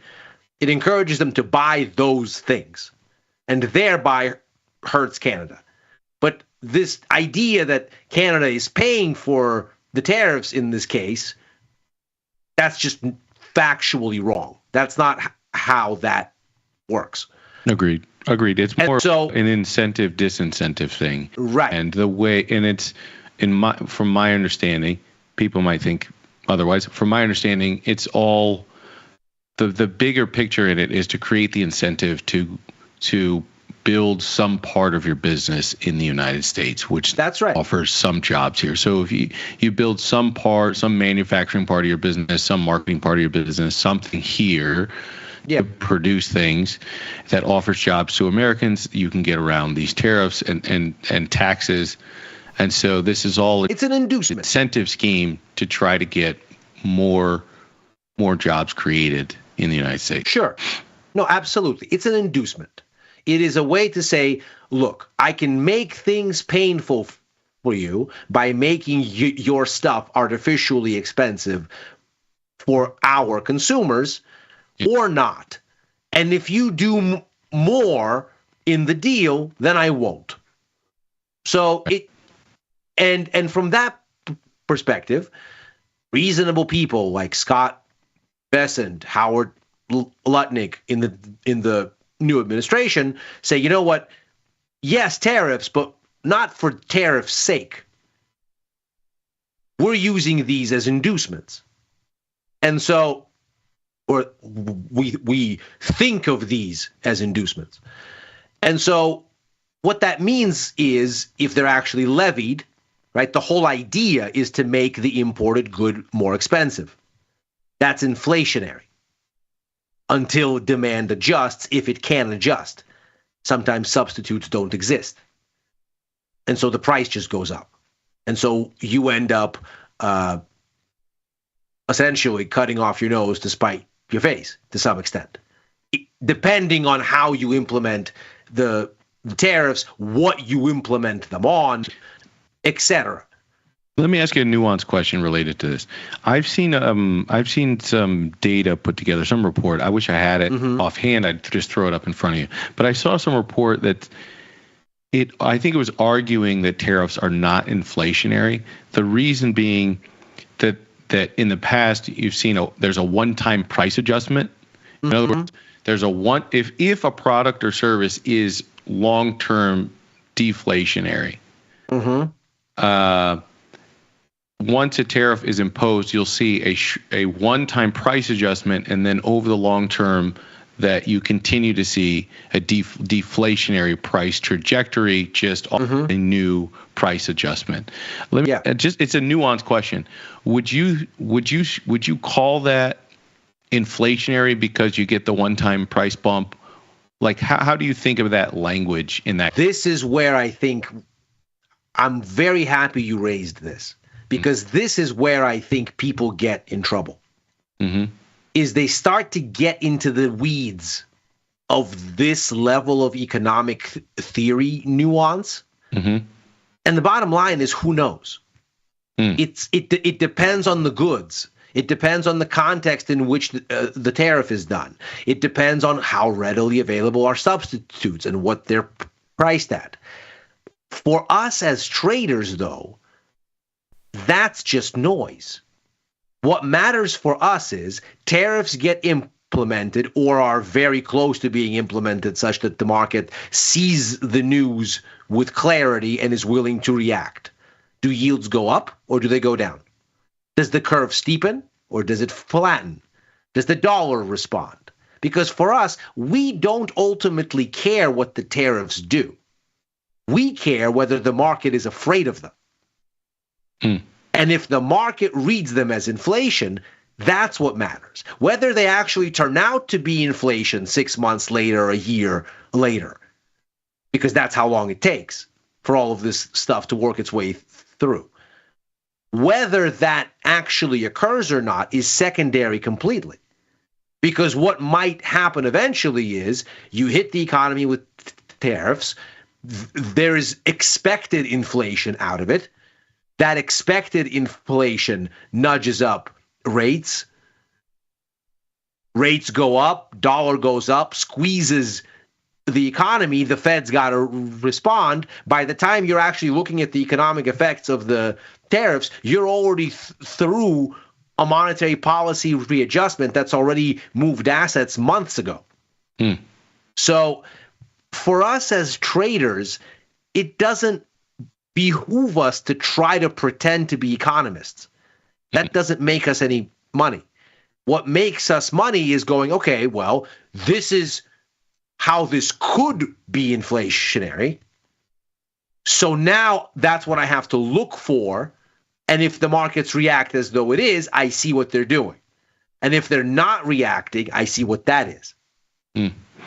Then last question on the tariffs then, before we move on to the second and third things that you feel are most consequential that we've heard from the last 36 hours into price, risk, and opportunity in the days ahead. Last question would be how to ask this. If tariffs are implemented, with their sticker prices, who's the biggest winner and loser? And if they're not implemented at all, assuming it was all a big bluff, not implemented, who's the biggest winner and the loser? And you can go company or you can go country, and you can just pick a winner, you can just pick a loser. But do you have on that bingo card, in the way this plays out on the path dependency, do you have any winners and losers depending on how this shakes out countrywide? I think the best vehicle to trade this is currency, because I think that gives you kind of the narrative both in terms of capital flows and in terms of the implications for monetary policy such that they are. And the market's going to decide ultimately how it reads, a tariff of 10%, okay, maybe it's not the end of the world for inflation. 25, okay, hold on now. Take it easy. Maybe this is more. So we'll have to see. We do know that the market very clearly thought that the Trump election was something that was going to be inflationary. Now, that's looking at even just the bond market on the day of. So we do know this much. And by the way, that's not the tariffs by any stretch of the imagination by themselves. Deregulation and tax cuts in boosting growth, as they tend to do, also boost inflation, because growth and inflation tend to go hand in hand. So this is not just sort of bad inflation, quote unquote, or good inflation. The sort of the full menu of Trump policies, at least as advertised, were seen as inflationary because they were, on one hand, supportive of growth through deregulation and tax cuts, and on the other hand, disruptive of cost structures through tariffs and through maybe a significant crackdown and a significant disruption of labor markets through some sort of a deportation thing. So, which would make the cost of labor go up. So, all of the menu is inflationary. Some of it is good inflation, some of it is not so good, but all of it's inflation. So, for me, the tariffs specifically give you that element, which is if the market is concerned that what the inflation that there will be inflation that comes from adjusting up the price of things for this extra tariff piece, and we'll see if yields respond, but there's that element. And then there is, well, if the tariffs work as they're intended, what they should be doing is dissuading capital flows outside of the U.S., and if they are done in a way that is clever, then they are done on those goods that are produced domestically and shift demand domestically. And so fewer dollars exit, as it were. And if fewer dollars exit, if capital flows abroad are reduced as a consequence of these tariffs, that's a stronger dollar. And so, and of course, if it's inflation, then that's fewer rate cuts, maybe rate hikes. That's a stronger dollar. And so I think the dollar gives you the most kind of direct tariffs on, tariffs off exposure. The tricky bit about the capital flows is, let's say the substitution goods to the ones that you've tariffed aren't domestic. You've just said, you know what, I can't get lumber from Canada because we've tariffed Canada. I'm going to get it from Brazil now. Well, that's still dollars going abroad. So net, is it dollar positive? Who knows? And that's where things get muddy. So for me, the most critical thing will be to sort of have the tariff-related headline of the day on one hand, and the dollar response on the other hand, and to say, do markets care about this? Is this a thing?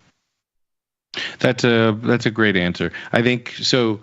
You know, even more simply, if we apply a tariff somewhere, the potential retaliation could be to devalue their currency as a response, which has the same impact that you're talking about here. So the blanket trade on a world where tariffs are implemented across the board in lots of different places would be a stronger dollar, just for the reasons you've articulated and just because of the potential retaliation that comes along with it. So I think through that you've distilled a really clean way to think about this on the tariffs on, tariffs off scenario.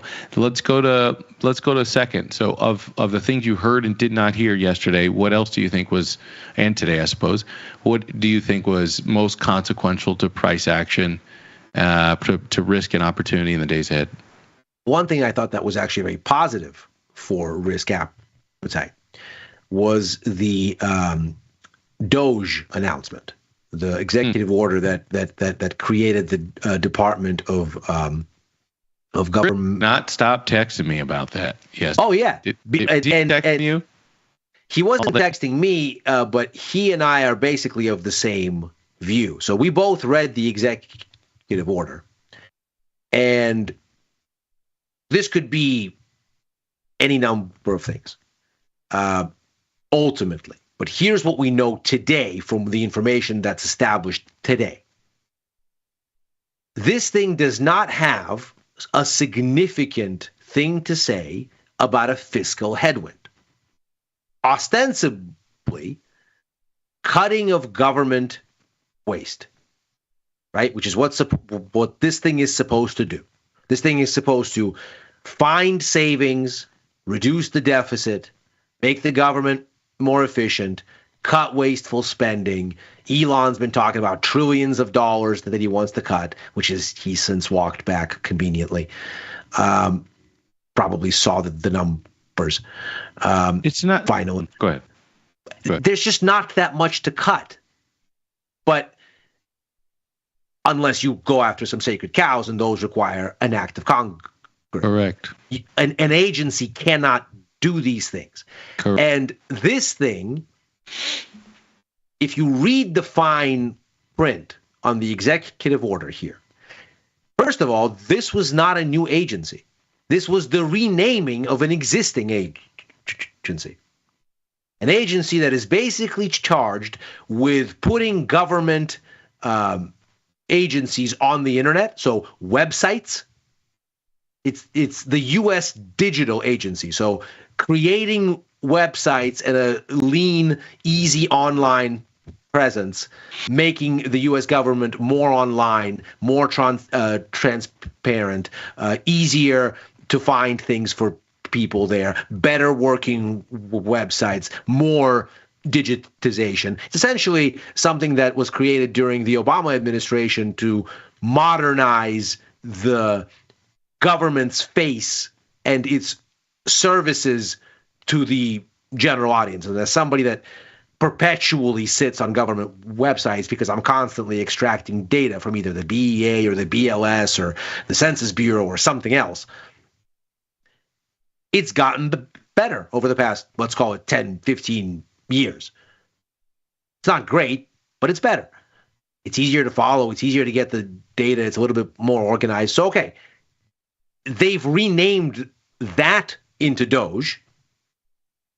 And if you read the fine print, none of it is really tasked with reducing government waste. That's not in the executive order. Moreover, this thing doesn't have any statutory power, doesn't have any executive power.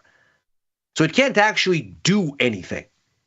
It can recommend things, and I'm totally open-minded to the idea that, look, they thought it was easier to rename an existing agency rather than make a new one. Maybe that was administratively faster. Okay. They thought that they can use the existing budget for this thing to get started quicker. Okay, I get it. I'm not saying that they're not going to use this thing for what they said, but its powers don't allow it to actually implement anything. It can only say things, and then that's an act of Congress. So the way that this has been structured, the way that it's been rolled out, this is, at this stage, and we'll see how it goes, but at this stage, closer to a marketing exercise than anything of substance.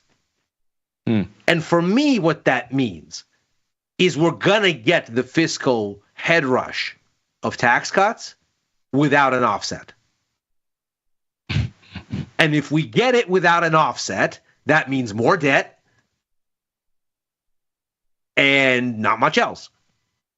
And that's again, inflation and rates being higher than you want them at a time when you don't want them to be higher because there's this giant refi cliff for everyone. Okay. I have the unfortunate responsibility of pushing back on you here. Let's do this. So one, I think I love Chris and he's a smart guy, but I don't understand why you guys seem to have built this straw man about what DOGE is or ever was. And now you're beating up on a straw man that never existed. The only thing that is true about what you just said is that Elon gave a number at the Madison Square Garden rally, because to me it seemed so ham-fisted that Lutnick he introduced him on stage, and then he didn't walk off like everyone else did. He stayed there in this awkward two-person moment, and then he goes, "Elon, how much money can we cut from the blah blah blah?" And then Elon threw out this $2 trillion number, and then Lutnick exits the stage. It seemed like such a spur of the moment backstage, come up with a BHAG number, and it was unnecessary because the general voter didn't need that. They don't have any way to conceptualize $2 trillion over a decade or whatever the case may be. It was unnecessary. And the people who do know were like, that's bullshit. You're not going to find $2 trillion unless you, to your point, you get to go to the sacred cows, which from the very beginning, this commission was never going to be allowed to touch. That was never. That's right. Always, here's your red line. That's right. You can't touch Social Security. You can't touch defense spending. You can't touch Medicare, Medicaid, or entitlements.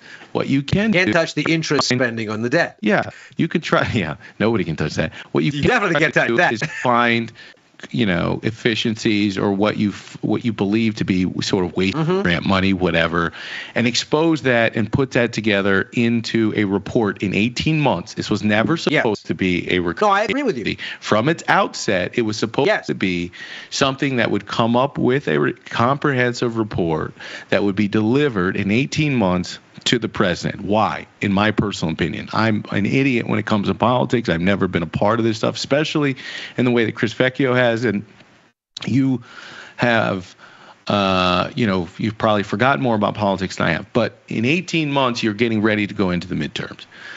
So I'm certain you don't want to make a bunch of cuts in the first half of this that can be used against you as a political weapon, and then those cuts that would be beneficial you can use as sort of this token as you go into. I think you and I agree on that. Running your midterms. So here's my only point. My point was this agency was never supposed to have teeth. It was always to do a report. It was always to give it to the president, and it was always known that this then would have to be negotiated with Congress to get some of these things implemented. So the idea that you build it up into this thing that was going to put downward pressure on yields or fix the deficit problem, it was never going to be that. And if anyone believed that that was the case, it was only because I don't know why. I don't know who actually said that. There was nothing I read that ever sort of alluded to that idea. Bond yields never alluded to that idea. The president himself never alluded to that idea. Vivek Ramaswamy, who I don't think is even going to be a part of this thing now that it's going, never alluded to that. So the idea there's this big agency that was going to fix the deficit problem, I just don't know where that premise is even coming from. Oh, I'm definitely going to have to push back on that, because I think the general pitch from Elon and from the president and from everybody kind of in their sphere was that we are really going to drain the swamp this time, that we are really going to go after wasteful spending, that we are really going. But DOGE was never sold as the single arrow that fixes that. And what you're doing is you're putting all of the campaign political rhetoric into this one. I'm not sort of blue ribbon commission. Right. And that is only one arrow in the quiver. And I think so. Then seeing the executive action that goes, oh, this isn't this gigantic, very powerful oversight agency. It's like, yeah. Well, that was clear. What did you expect? I don't think that's what I'm highlighting. And renaming the agency, by the way, an existing agency, turning an existing agency into an agency that's only around for 18 months is, if you look at it, it's a way to kill an agency, because this thing is only going to be for 18 months, and after 18 months, this thing no longer exists. So another thing they just did was kill an agency. So the renaming thing is lost on me too. Well, so again, for me, I mean, obviously we knew that this was going to be a blue ribbon commission before this executive order. That's not news. What's news, and all of the logic with creating a report that magically appears right in time for the midterms so that you can run on it and say, okay, now we really know what we want to do. Here's what we're going to do in the second half. You should vote for us, so we do it, and give us the votes in Congress to actually pass some of this stuff. I get that. That was in the zeitgeist for months already. What we do know, however, from the executive order that is different, is that it doesn't even have the mandate to do that. Even that is absent from the executive order. Dude, and so always an 18-month report. Right. From the very beginning. It's not in the executive order to go and find ways to eliminate government spending and to report on that. So again, my question is, what is this thing?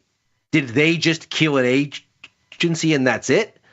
And if that's it, then again, what it represents is very simple. It's a headwind from the fiscal side, unrealized. I don't agree with you to the extent that it was ever going to be a headwind to the fiscal side. It is a drop in the bucket compared to the things that need to be addressed on the fiscal side. Absolutely. But it was always going to be that. If you task somebody with finding money in the budget and you can't attack the three things that take up the entirety of the budget, you're only going to find a fraction of money at best case scenario. Right. Anyway, so if you just think logically, this was never going to be a thing. Right, but the markets are incremental. $2 billion. Right, but the markets are incremental. If you have... But I agree with, so then, just to finish real quick and then let you respond. So to that extent, I don't agree. I agree with you, though, that to the extent that the public believes that this administration, or the markets believe that this administration is somehow going to address the fiscal shape of the U.S., to the extent that people believe that it needs to be addressed, I do agree with you that this was not going to be material. It never was going to be material. And the question remains on whether this administration will move in that direction or not. Right. I do agree with you on both of those items. So it's nuance that maybe we disagree on.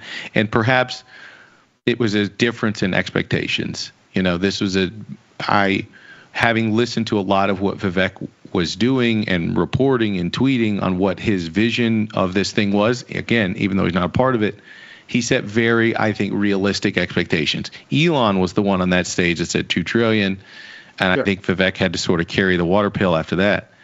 And I also think Vivek, I'm sort of disappointed if he's not going to be a part of this, because I think he understood the spirit of this, and I don't necessarily trust Elon to to do this on his own. But I don't know. I agree with you. We're still in the same position we were 2 days ago from a fiscal standpoint. Right. I mean, I think what this comes down to is the market's perception of risk, and then how that perception lines up with reality. And if you thought the risk was that this new thing is going to get a mandate to make specific recommendations, and it is going to craft legislation, and then that legislation is going to get put to votes, and what's going to come out of this thing is a concrete plan, and the executive order said, you need to go and come up with a plan and do this, this, and this, and have this much legislation ready and written for people to sign off, blah, blah, blah, blah, blah, blah, blah, that's one thing. And if you mention nothing about deficit reduction at all in the entire executive order, that's a different thing. And it speaks to the spirit of your intent. And that doesn't seem to be a serious fiscal restraint intent in any of this. I agree with that. I also think it's their style. I think they live a lot of openness and flexibility for later negotiation. It's not their style, but so it doesn't mean it won't be delivered. But to your point, a lot can change in 6 to 9 months in the political winds, and then all of a sudden DOGE is just sort of thrown by the wayside, and it was just a marketing or political tactic that was used early in the campaign. Exactly. I would agree with that. I think time will tell. But you may be right. I just think there's not enough.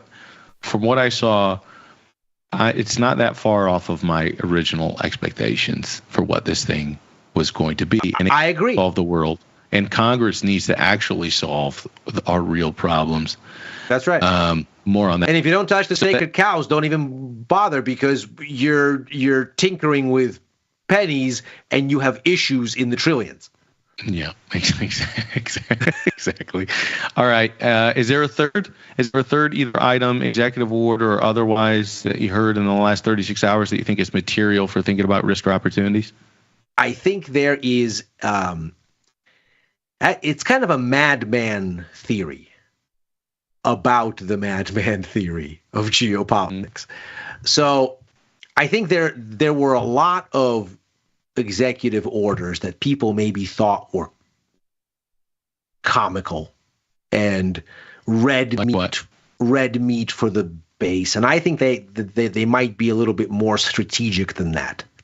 I want to give the new administration actually a little bit more credit on some of its more kind of headline grabbing stuff. I mean, what does it do to rename the Gulf of Mexico the Gulf of America? right? It does nothing. It is a completely meaningless performative exercise that does nothing for anyone. Who cares? The immediate sort of thing, and renaming Mount Denali back to Mount McKinley, probably pisses off a small amount of Alaskan Inuits. I get that. They were calling it Mount Denali long before Obama renamed it from Mount McKinley to Mount Denali. They will keep calling it Mount Denali because that's what it is for them. How much do they really care that the U.S. map says Mount McKinley? I don't know. But from an economic perspective, from a sort of global macro perspective, from a geopolitical perspective, these things are headlines that to some people may look like, you know what, Donald Trump loves a show. He loves a news cycle. This is part of the way that he keeps his base engaged, part of the way that he refreshes his mandate all the time, and creates helpful smoke and mirrors to actually get stuff done. So maybe it's just that. I think that's the kind of common answer. Much like the wall that Mexico is going to pay for in the first administration. Yeah, you know, we're going to build the wall and Mexico is going to pay for it. Yeah, okay. Right. So people, I think, were thinking about that in those terms. I think this might actually be a little bit more. If you're going to make your adversaries believe that you're unpredictable and crazy, and you should not be trifled with, because who knows what you'll do? Because past red lines are not necessarily red lines for you. Then you are going to talk about things like, I want to buy Denmark. Or like, I want to buy Greenland from Denmark. Yeah. Excuse me. Buying Denmark, that's more expensive. I want to take away the Panama Canal, even though we run the Panama Canal. We call all the shots at the Panama Canal. We dug it. We created it. We get all the benefits without paying because we call all of the shots there. Panama basically takes care of it for us. So we get all the benefits without it coming out of pocket. There's no reason to do anything here. No gain to be had from taking it over. We already call all the shots. So there's all of these pronouncements that seem like, well, what are you doing? Why are you shaking the apple cart to this extent?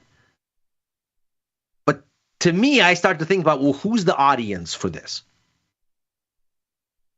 And if the audience for this is Putin, if the audience for this is Xi Jinping, and they look at this and go, well, who knows what this guy will do if he's going to do this? We need to tread lightly. That has value. And I look at that and say, okay, now we have to watch if this works, because this could be a down payment on some really interesting things, like maybe a grand bargain with China of some sort, maybe the end of the Russia-Ukraine war of some sort. These might be initial early steps to kind of set the stage for, I'm nuts, don't trifle with me, much like Nixon did when he opened up China and said, you know what we're going to do to box out the Soviet Union? I'm going to go meet with Mao. And everybody said, you're out of your mind. He goes, exactly. Who in the world would do this? But I will. And boy, did it work. So if this is that, if what we're watching is the opening volley in what in political science is called the madman theory of geopolitics, that is, present yourself as the madman and leverage that, this could be something. And this could be, again, a signal of intent that is worth watching. Let me ask you a weird sort of question.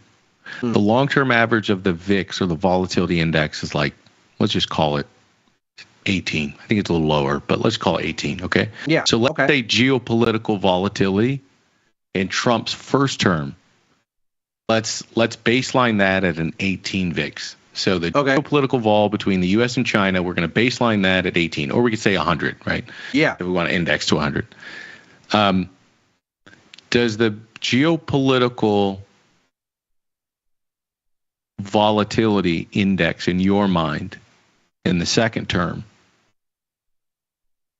would you, if we're at 100 right now, or would you buy it, meaning you expect this to have more back and forth and be more volatile than the first term, or would you sell it at baseline, meaning you expect less volatility than the first term, again, between the U.S. and China? Which one of those two things would you bet? I would bet on less volatility. I would bet on less volatility. I don't think China wants the smoke. I don't think we ever wanted the smoke in a way that was disruptive. I think we just wanted the inequities of the playing field adjusted, and for people to understand that they're not going to overreach. Because at this point, they've upset everybody, not just us. They upset us, they upset Europe, they upset Australia, they upset Japan, they upset Korea. Because under Xi, they've been very, very assertive in the pre-COVID era. But now in the post-COVID era, all of their many issues have kind of struck them at the same time. And we see now how hollow the house of cards actually was. I don't think China has any appetite for a grand confrontation. I've heard this said as well, or described, that sort of a desperate adversary is a dangerous one. So that, I suppose that's sort of the wild card that's out there. That is, I'd be on the same side of the trade as you. I'd probably sell the geopolitical vol between the U.S. and China for the second term. Again, this is a baseline relative to the first term, and the first term was rocking with tit-for-tat trade wars. Sure. For like 2 years. So take that for what. Well, and now look, never mind the TikTok ban. Hold on. I know. Hold on. Let me go to Beijing. Let me go talk. Let's see. Take it easy. Well, this is my issue is some issues are not transactional, right? Like some things can't, in my mind, some things are principle and can't be solved with money. So if I have an issue with something and a company and something it's doing to society, making me half owner of that thing doesn't make me go, okay, I'm okay with this now. So my sort of issue is at the executive level. While on one end I understand if U.S. companies wanted to do business in China, they effectively had to do a joint venture. They had to give up ownership in that entity. They had to give up a lot of their intellectual property then to that joint venture company, to that local company. And that this is basically doing the same model at home. That, okay, this Chinese-owned company has found a way to be successful here, and the only way we allow this to continue is by the state owning 50% of the company. It's wild to me. I feel like it's hustling backwards. It's like we should be exporting our method of sort of open borders and open control versus importing sort of state control, 50% state control. On the other end, it is tit for tat. It's like, okay, we're not going to let you take advantage of our open system while you advantage yourselves in your closed system, and we have to somehow find some sort of fairness. I understand the issues there. But the TikTok thing to me is like, if it was a national security issue, if it was an educational issue, if it was a societal issue, those things don't go away just because some American or American entity is making 50% of the money now. So I have an issue with that. Anyways, let me end on this because we only got 9 minutes. Bitcoin is up big time today, up nearly 5% at 106. We hit a high at 109 the other day. I don't know. Even though I talked about the food in the koi pond, no, I'm a glutton. I'm in the pond just like everybody else, and I can't help it. The Trump coin and the Melania coin. Yes. What do you think that means?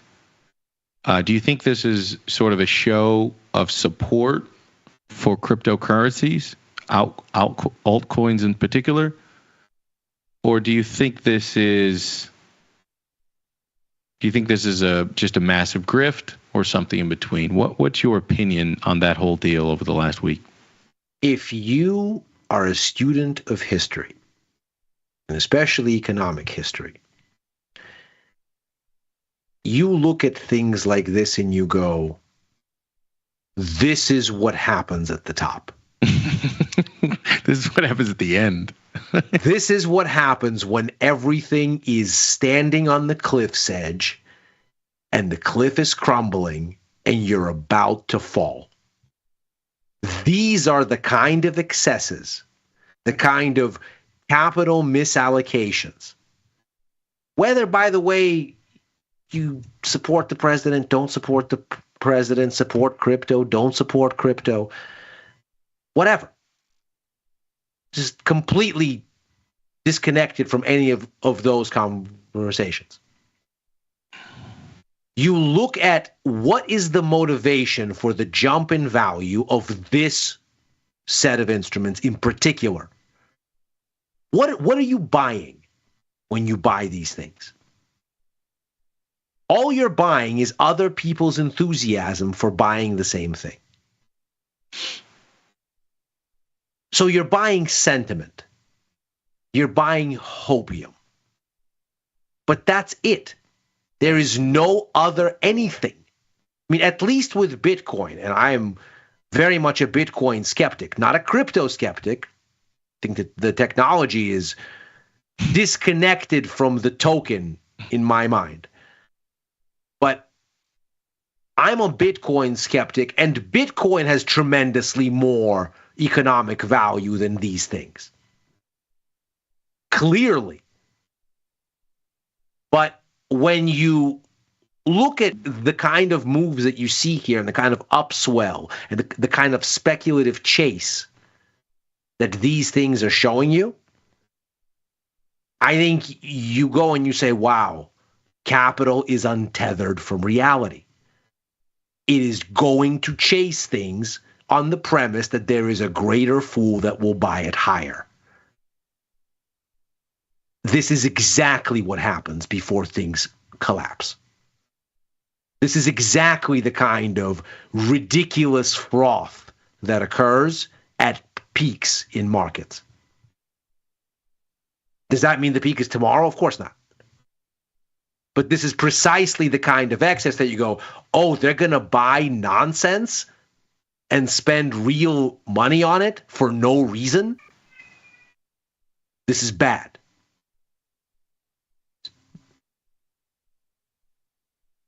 Sorry, I've got some crying kids in the background. I agree. Sometimes the crowd gets going to like my koi fish analogy earlier. Mm-hmm. And when everybody gets rabble-rousing, I don't say anything. I try to think, what am I not seeing here? What am I missing? Because the crowd, especially the pitchfork crowd, is generally stupid and they're generally wrong. Yep. They're mad about some other shit. Any flavor of pitchfork crowd, by the way. They're from all sides. They're mad or disgruntled about some other shit in their lives, and then they redirect that energy towards these other things that they think they can express themselves on but have no control over. So when they did this whole thing, I'm like, one, I think I was still in Bali, but two, I was like, all right, let me think about this. Because it can't be what I think it is.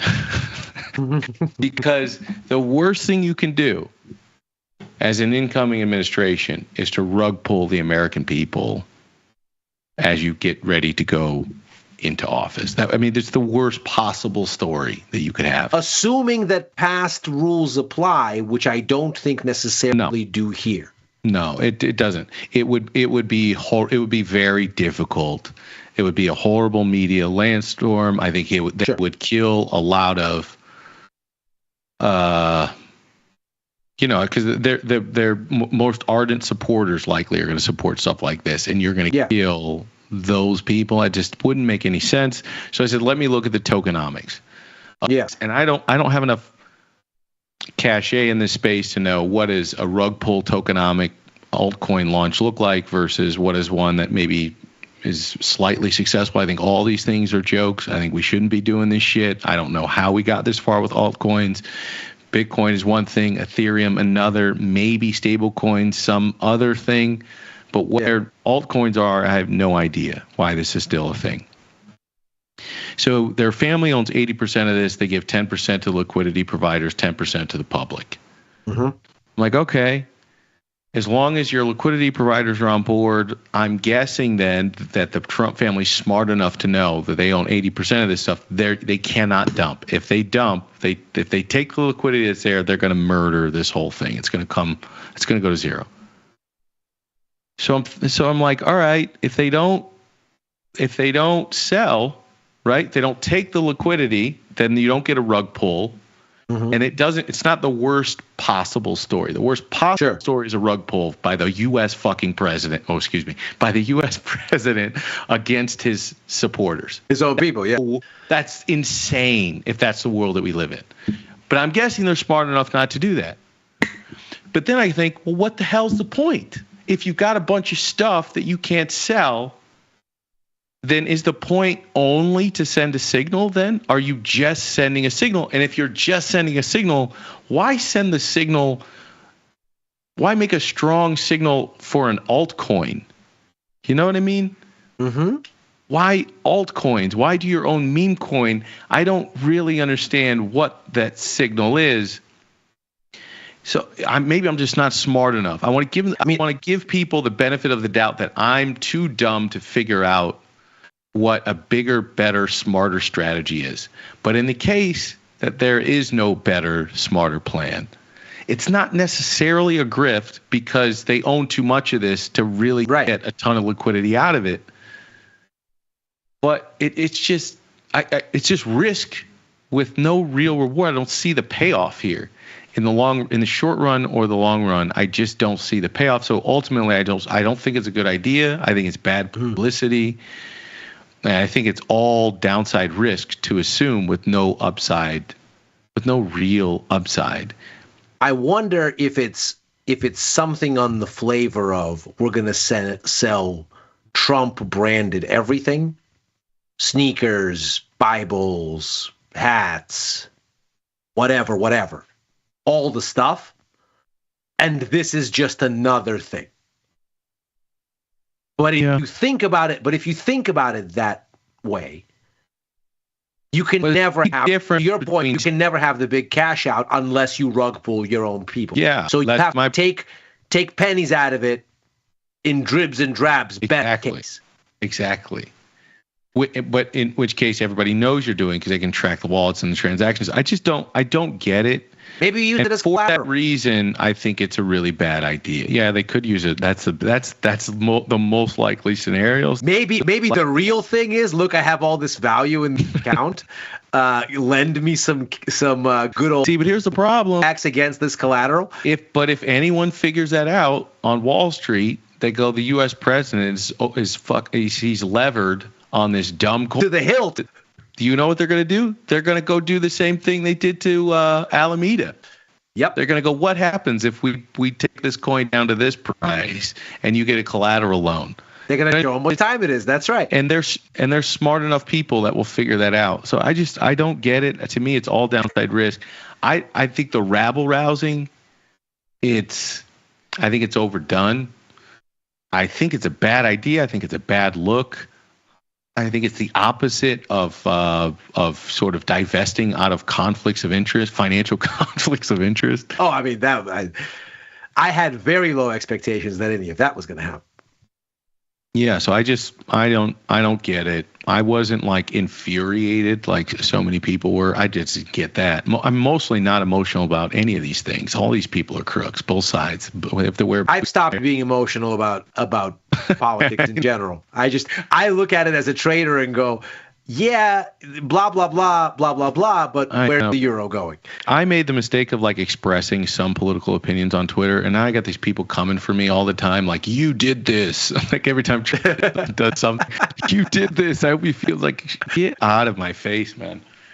Anyways, you're voting on the lesser of two evils, and that doesn't mean that you support everything that happens in the next 4 years, man. And it's a counterfactual to say that the other candidate would have done better. You have coulda, shoulda, woulda. But as a trader, you can't even let those biases into your thinking, because the moment that you buy or sell something because it's linked to a political opinion instead of a rigorous following of what's actually going on and the price action, or pure gut feel. The moment you do that, you might as well just set your money on fire and have yourself a beautiful little display. You can look at it. It's a campfire. That's always encouraging and nice. Just do that then if you're going to burn money. Ilya Spivak, I always say to you, my friend, if they gave us 3 hours, we'd find a way to go 5 minutes over. If the people want more of you, and they should, tell them where they can go. As ever, I'm all over the network. Macro Money and Overtime are 4 days a week, Monday through Thursday. We're here on Tuesdays this year for this show. I'm on with Chris for Futures Power Hour, Mondays and Fridays. You and I are on with Tom for First Call at the APAC Market Open on Sundays. I'm writing for the News and Insights portion of tastylive.com. I am opining here and there at Ilya Spivak on the platform formerly known as Twitter and on Blue Sky. And no, they will not get me on TikTok or whatever that red whatever thing. Yeah, they're not going to get me on that. I loved that, though. I loved that. I loved everything about that, because that tells you what our system is. It's like that's how dumb it is to try to kill a platform the way that we're doing it. That's how dumb it is, because, okay, you can kill one, but the cat's out of the bag. What the American consumer wants, you just create another app with some very similar algorithm, and you're gonna. And then you gotta go whack-a-mole. Yeah. What are we doing here? Anyways, all right, Ilya, I love having these conversations with you. Can't wait to speak with you again. If you want to follow me at Twitter, but just know, if you come for me, I come back, bro. I was raised on the internet. Okay, you don't get free. If you're a troll, you don't get free swings. Okay, I swing back. If you want to follow me at Victor Jones, Owen Jones is 0, because I like to be difficult. Come back tomorrow, same time, same place, same great network. We'll have Chris Vecchio on for another great conversation, just as this one was. We'll see you back here tomorrow, folks. Until then, peace.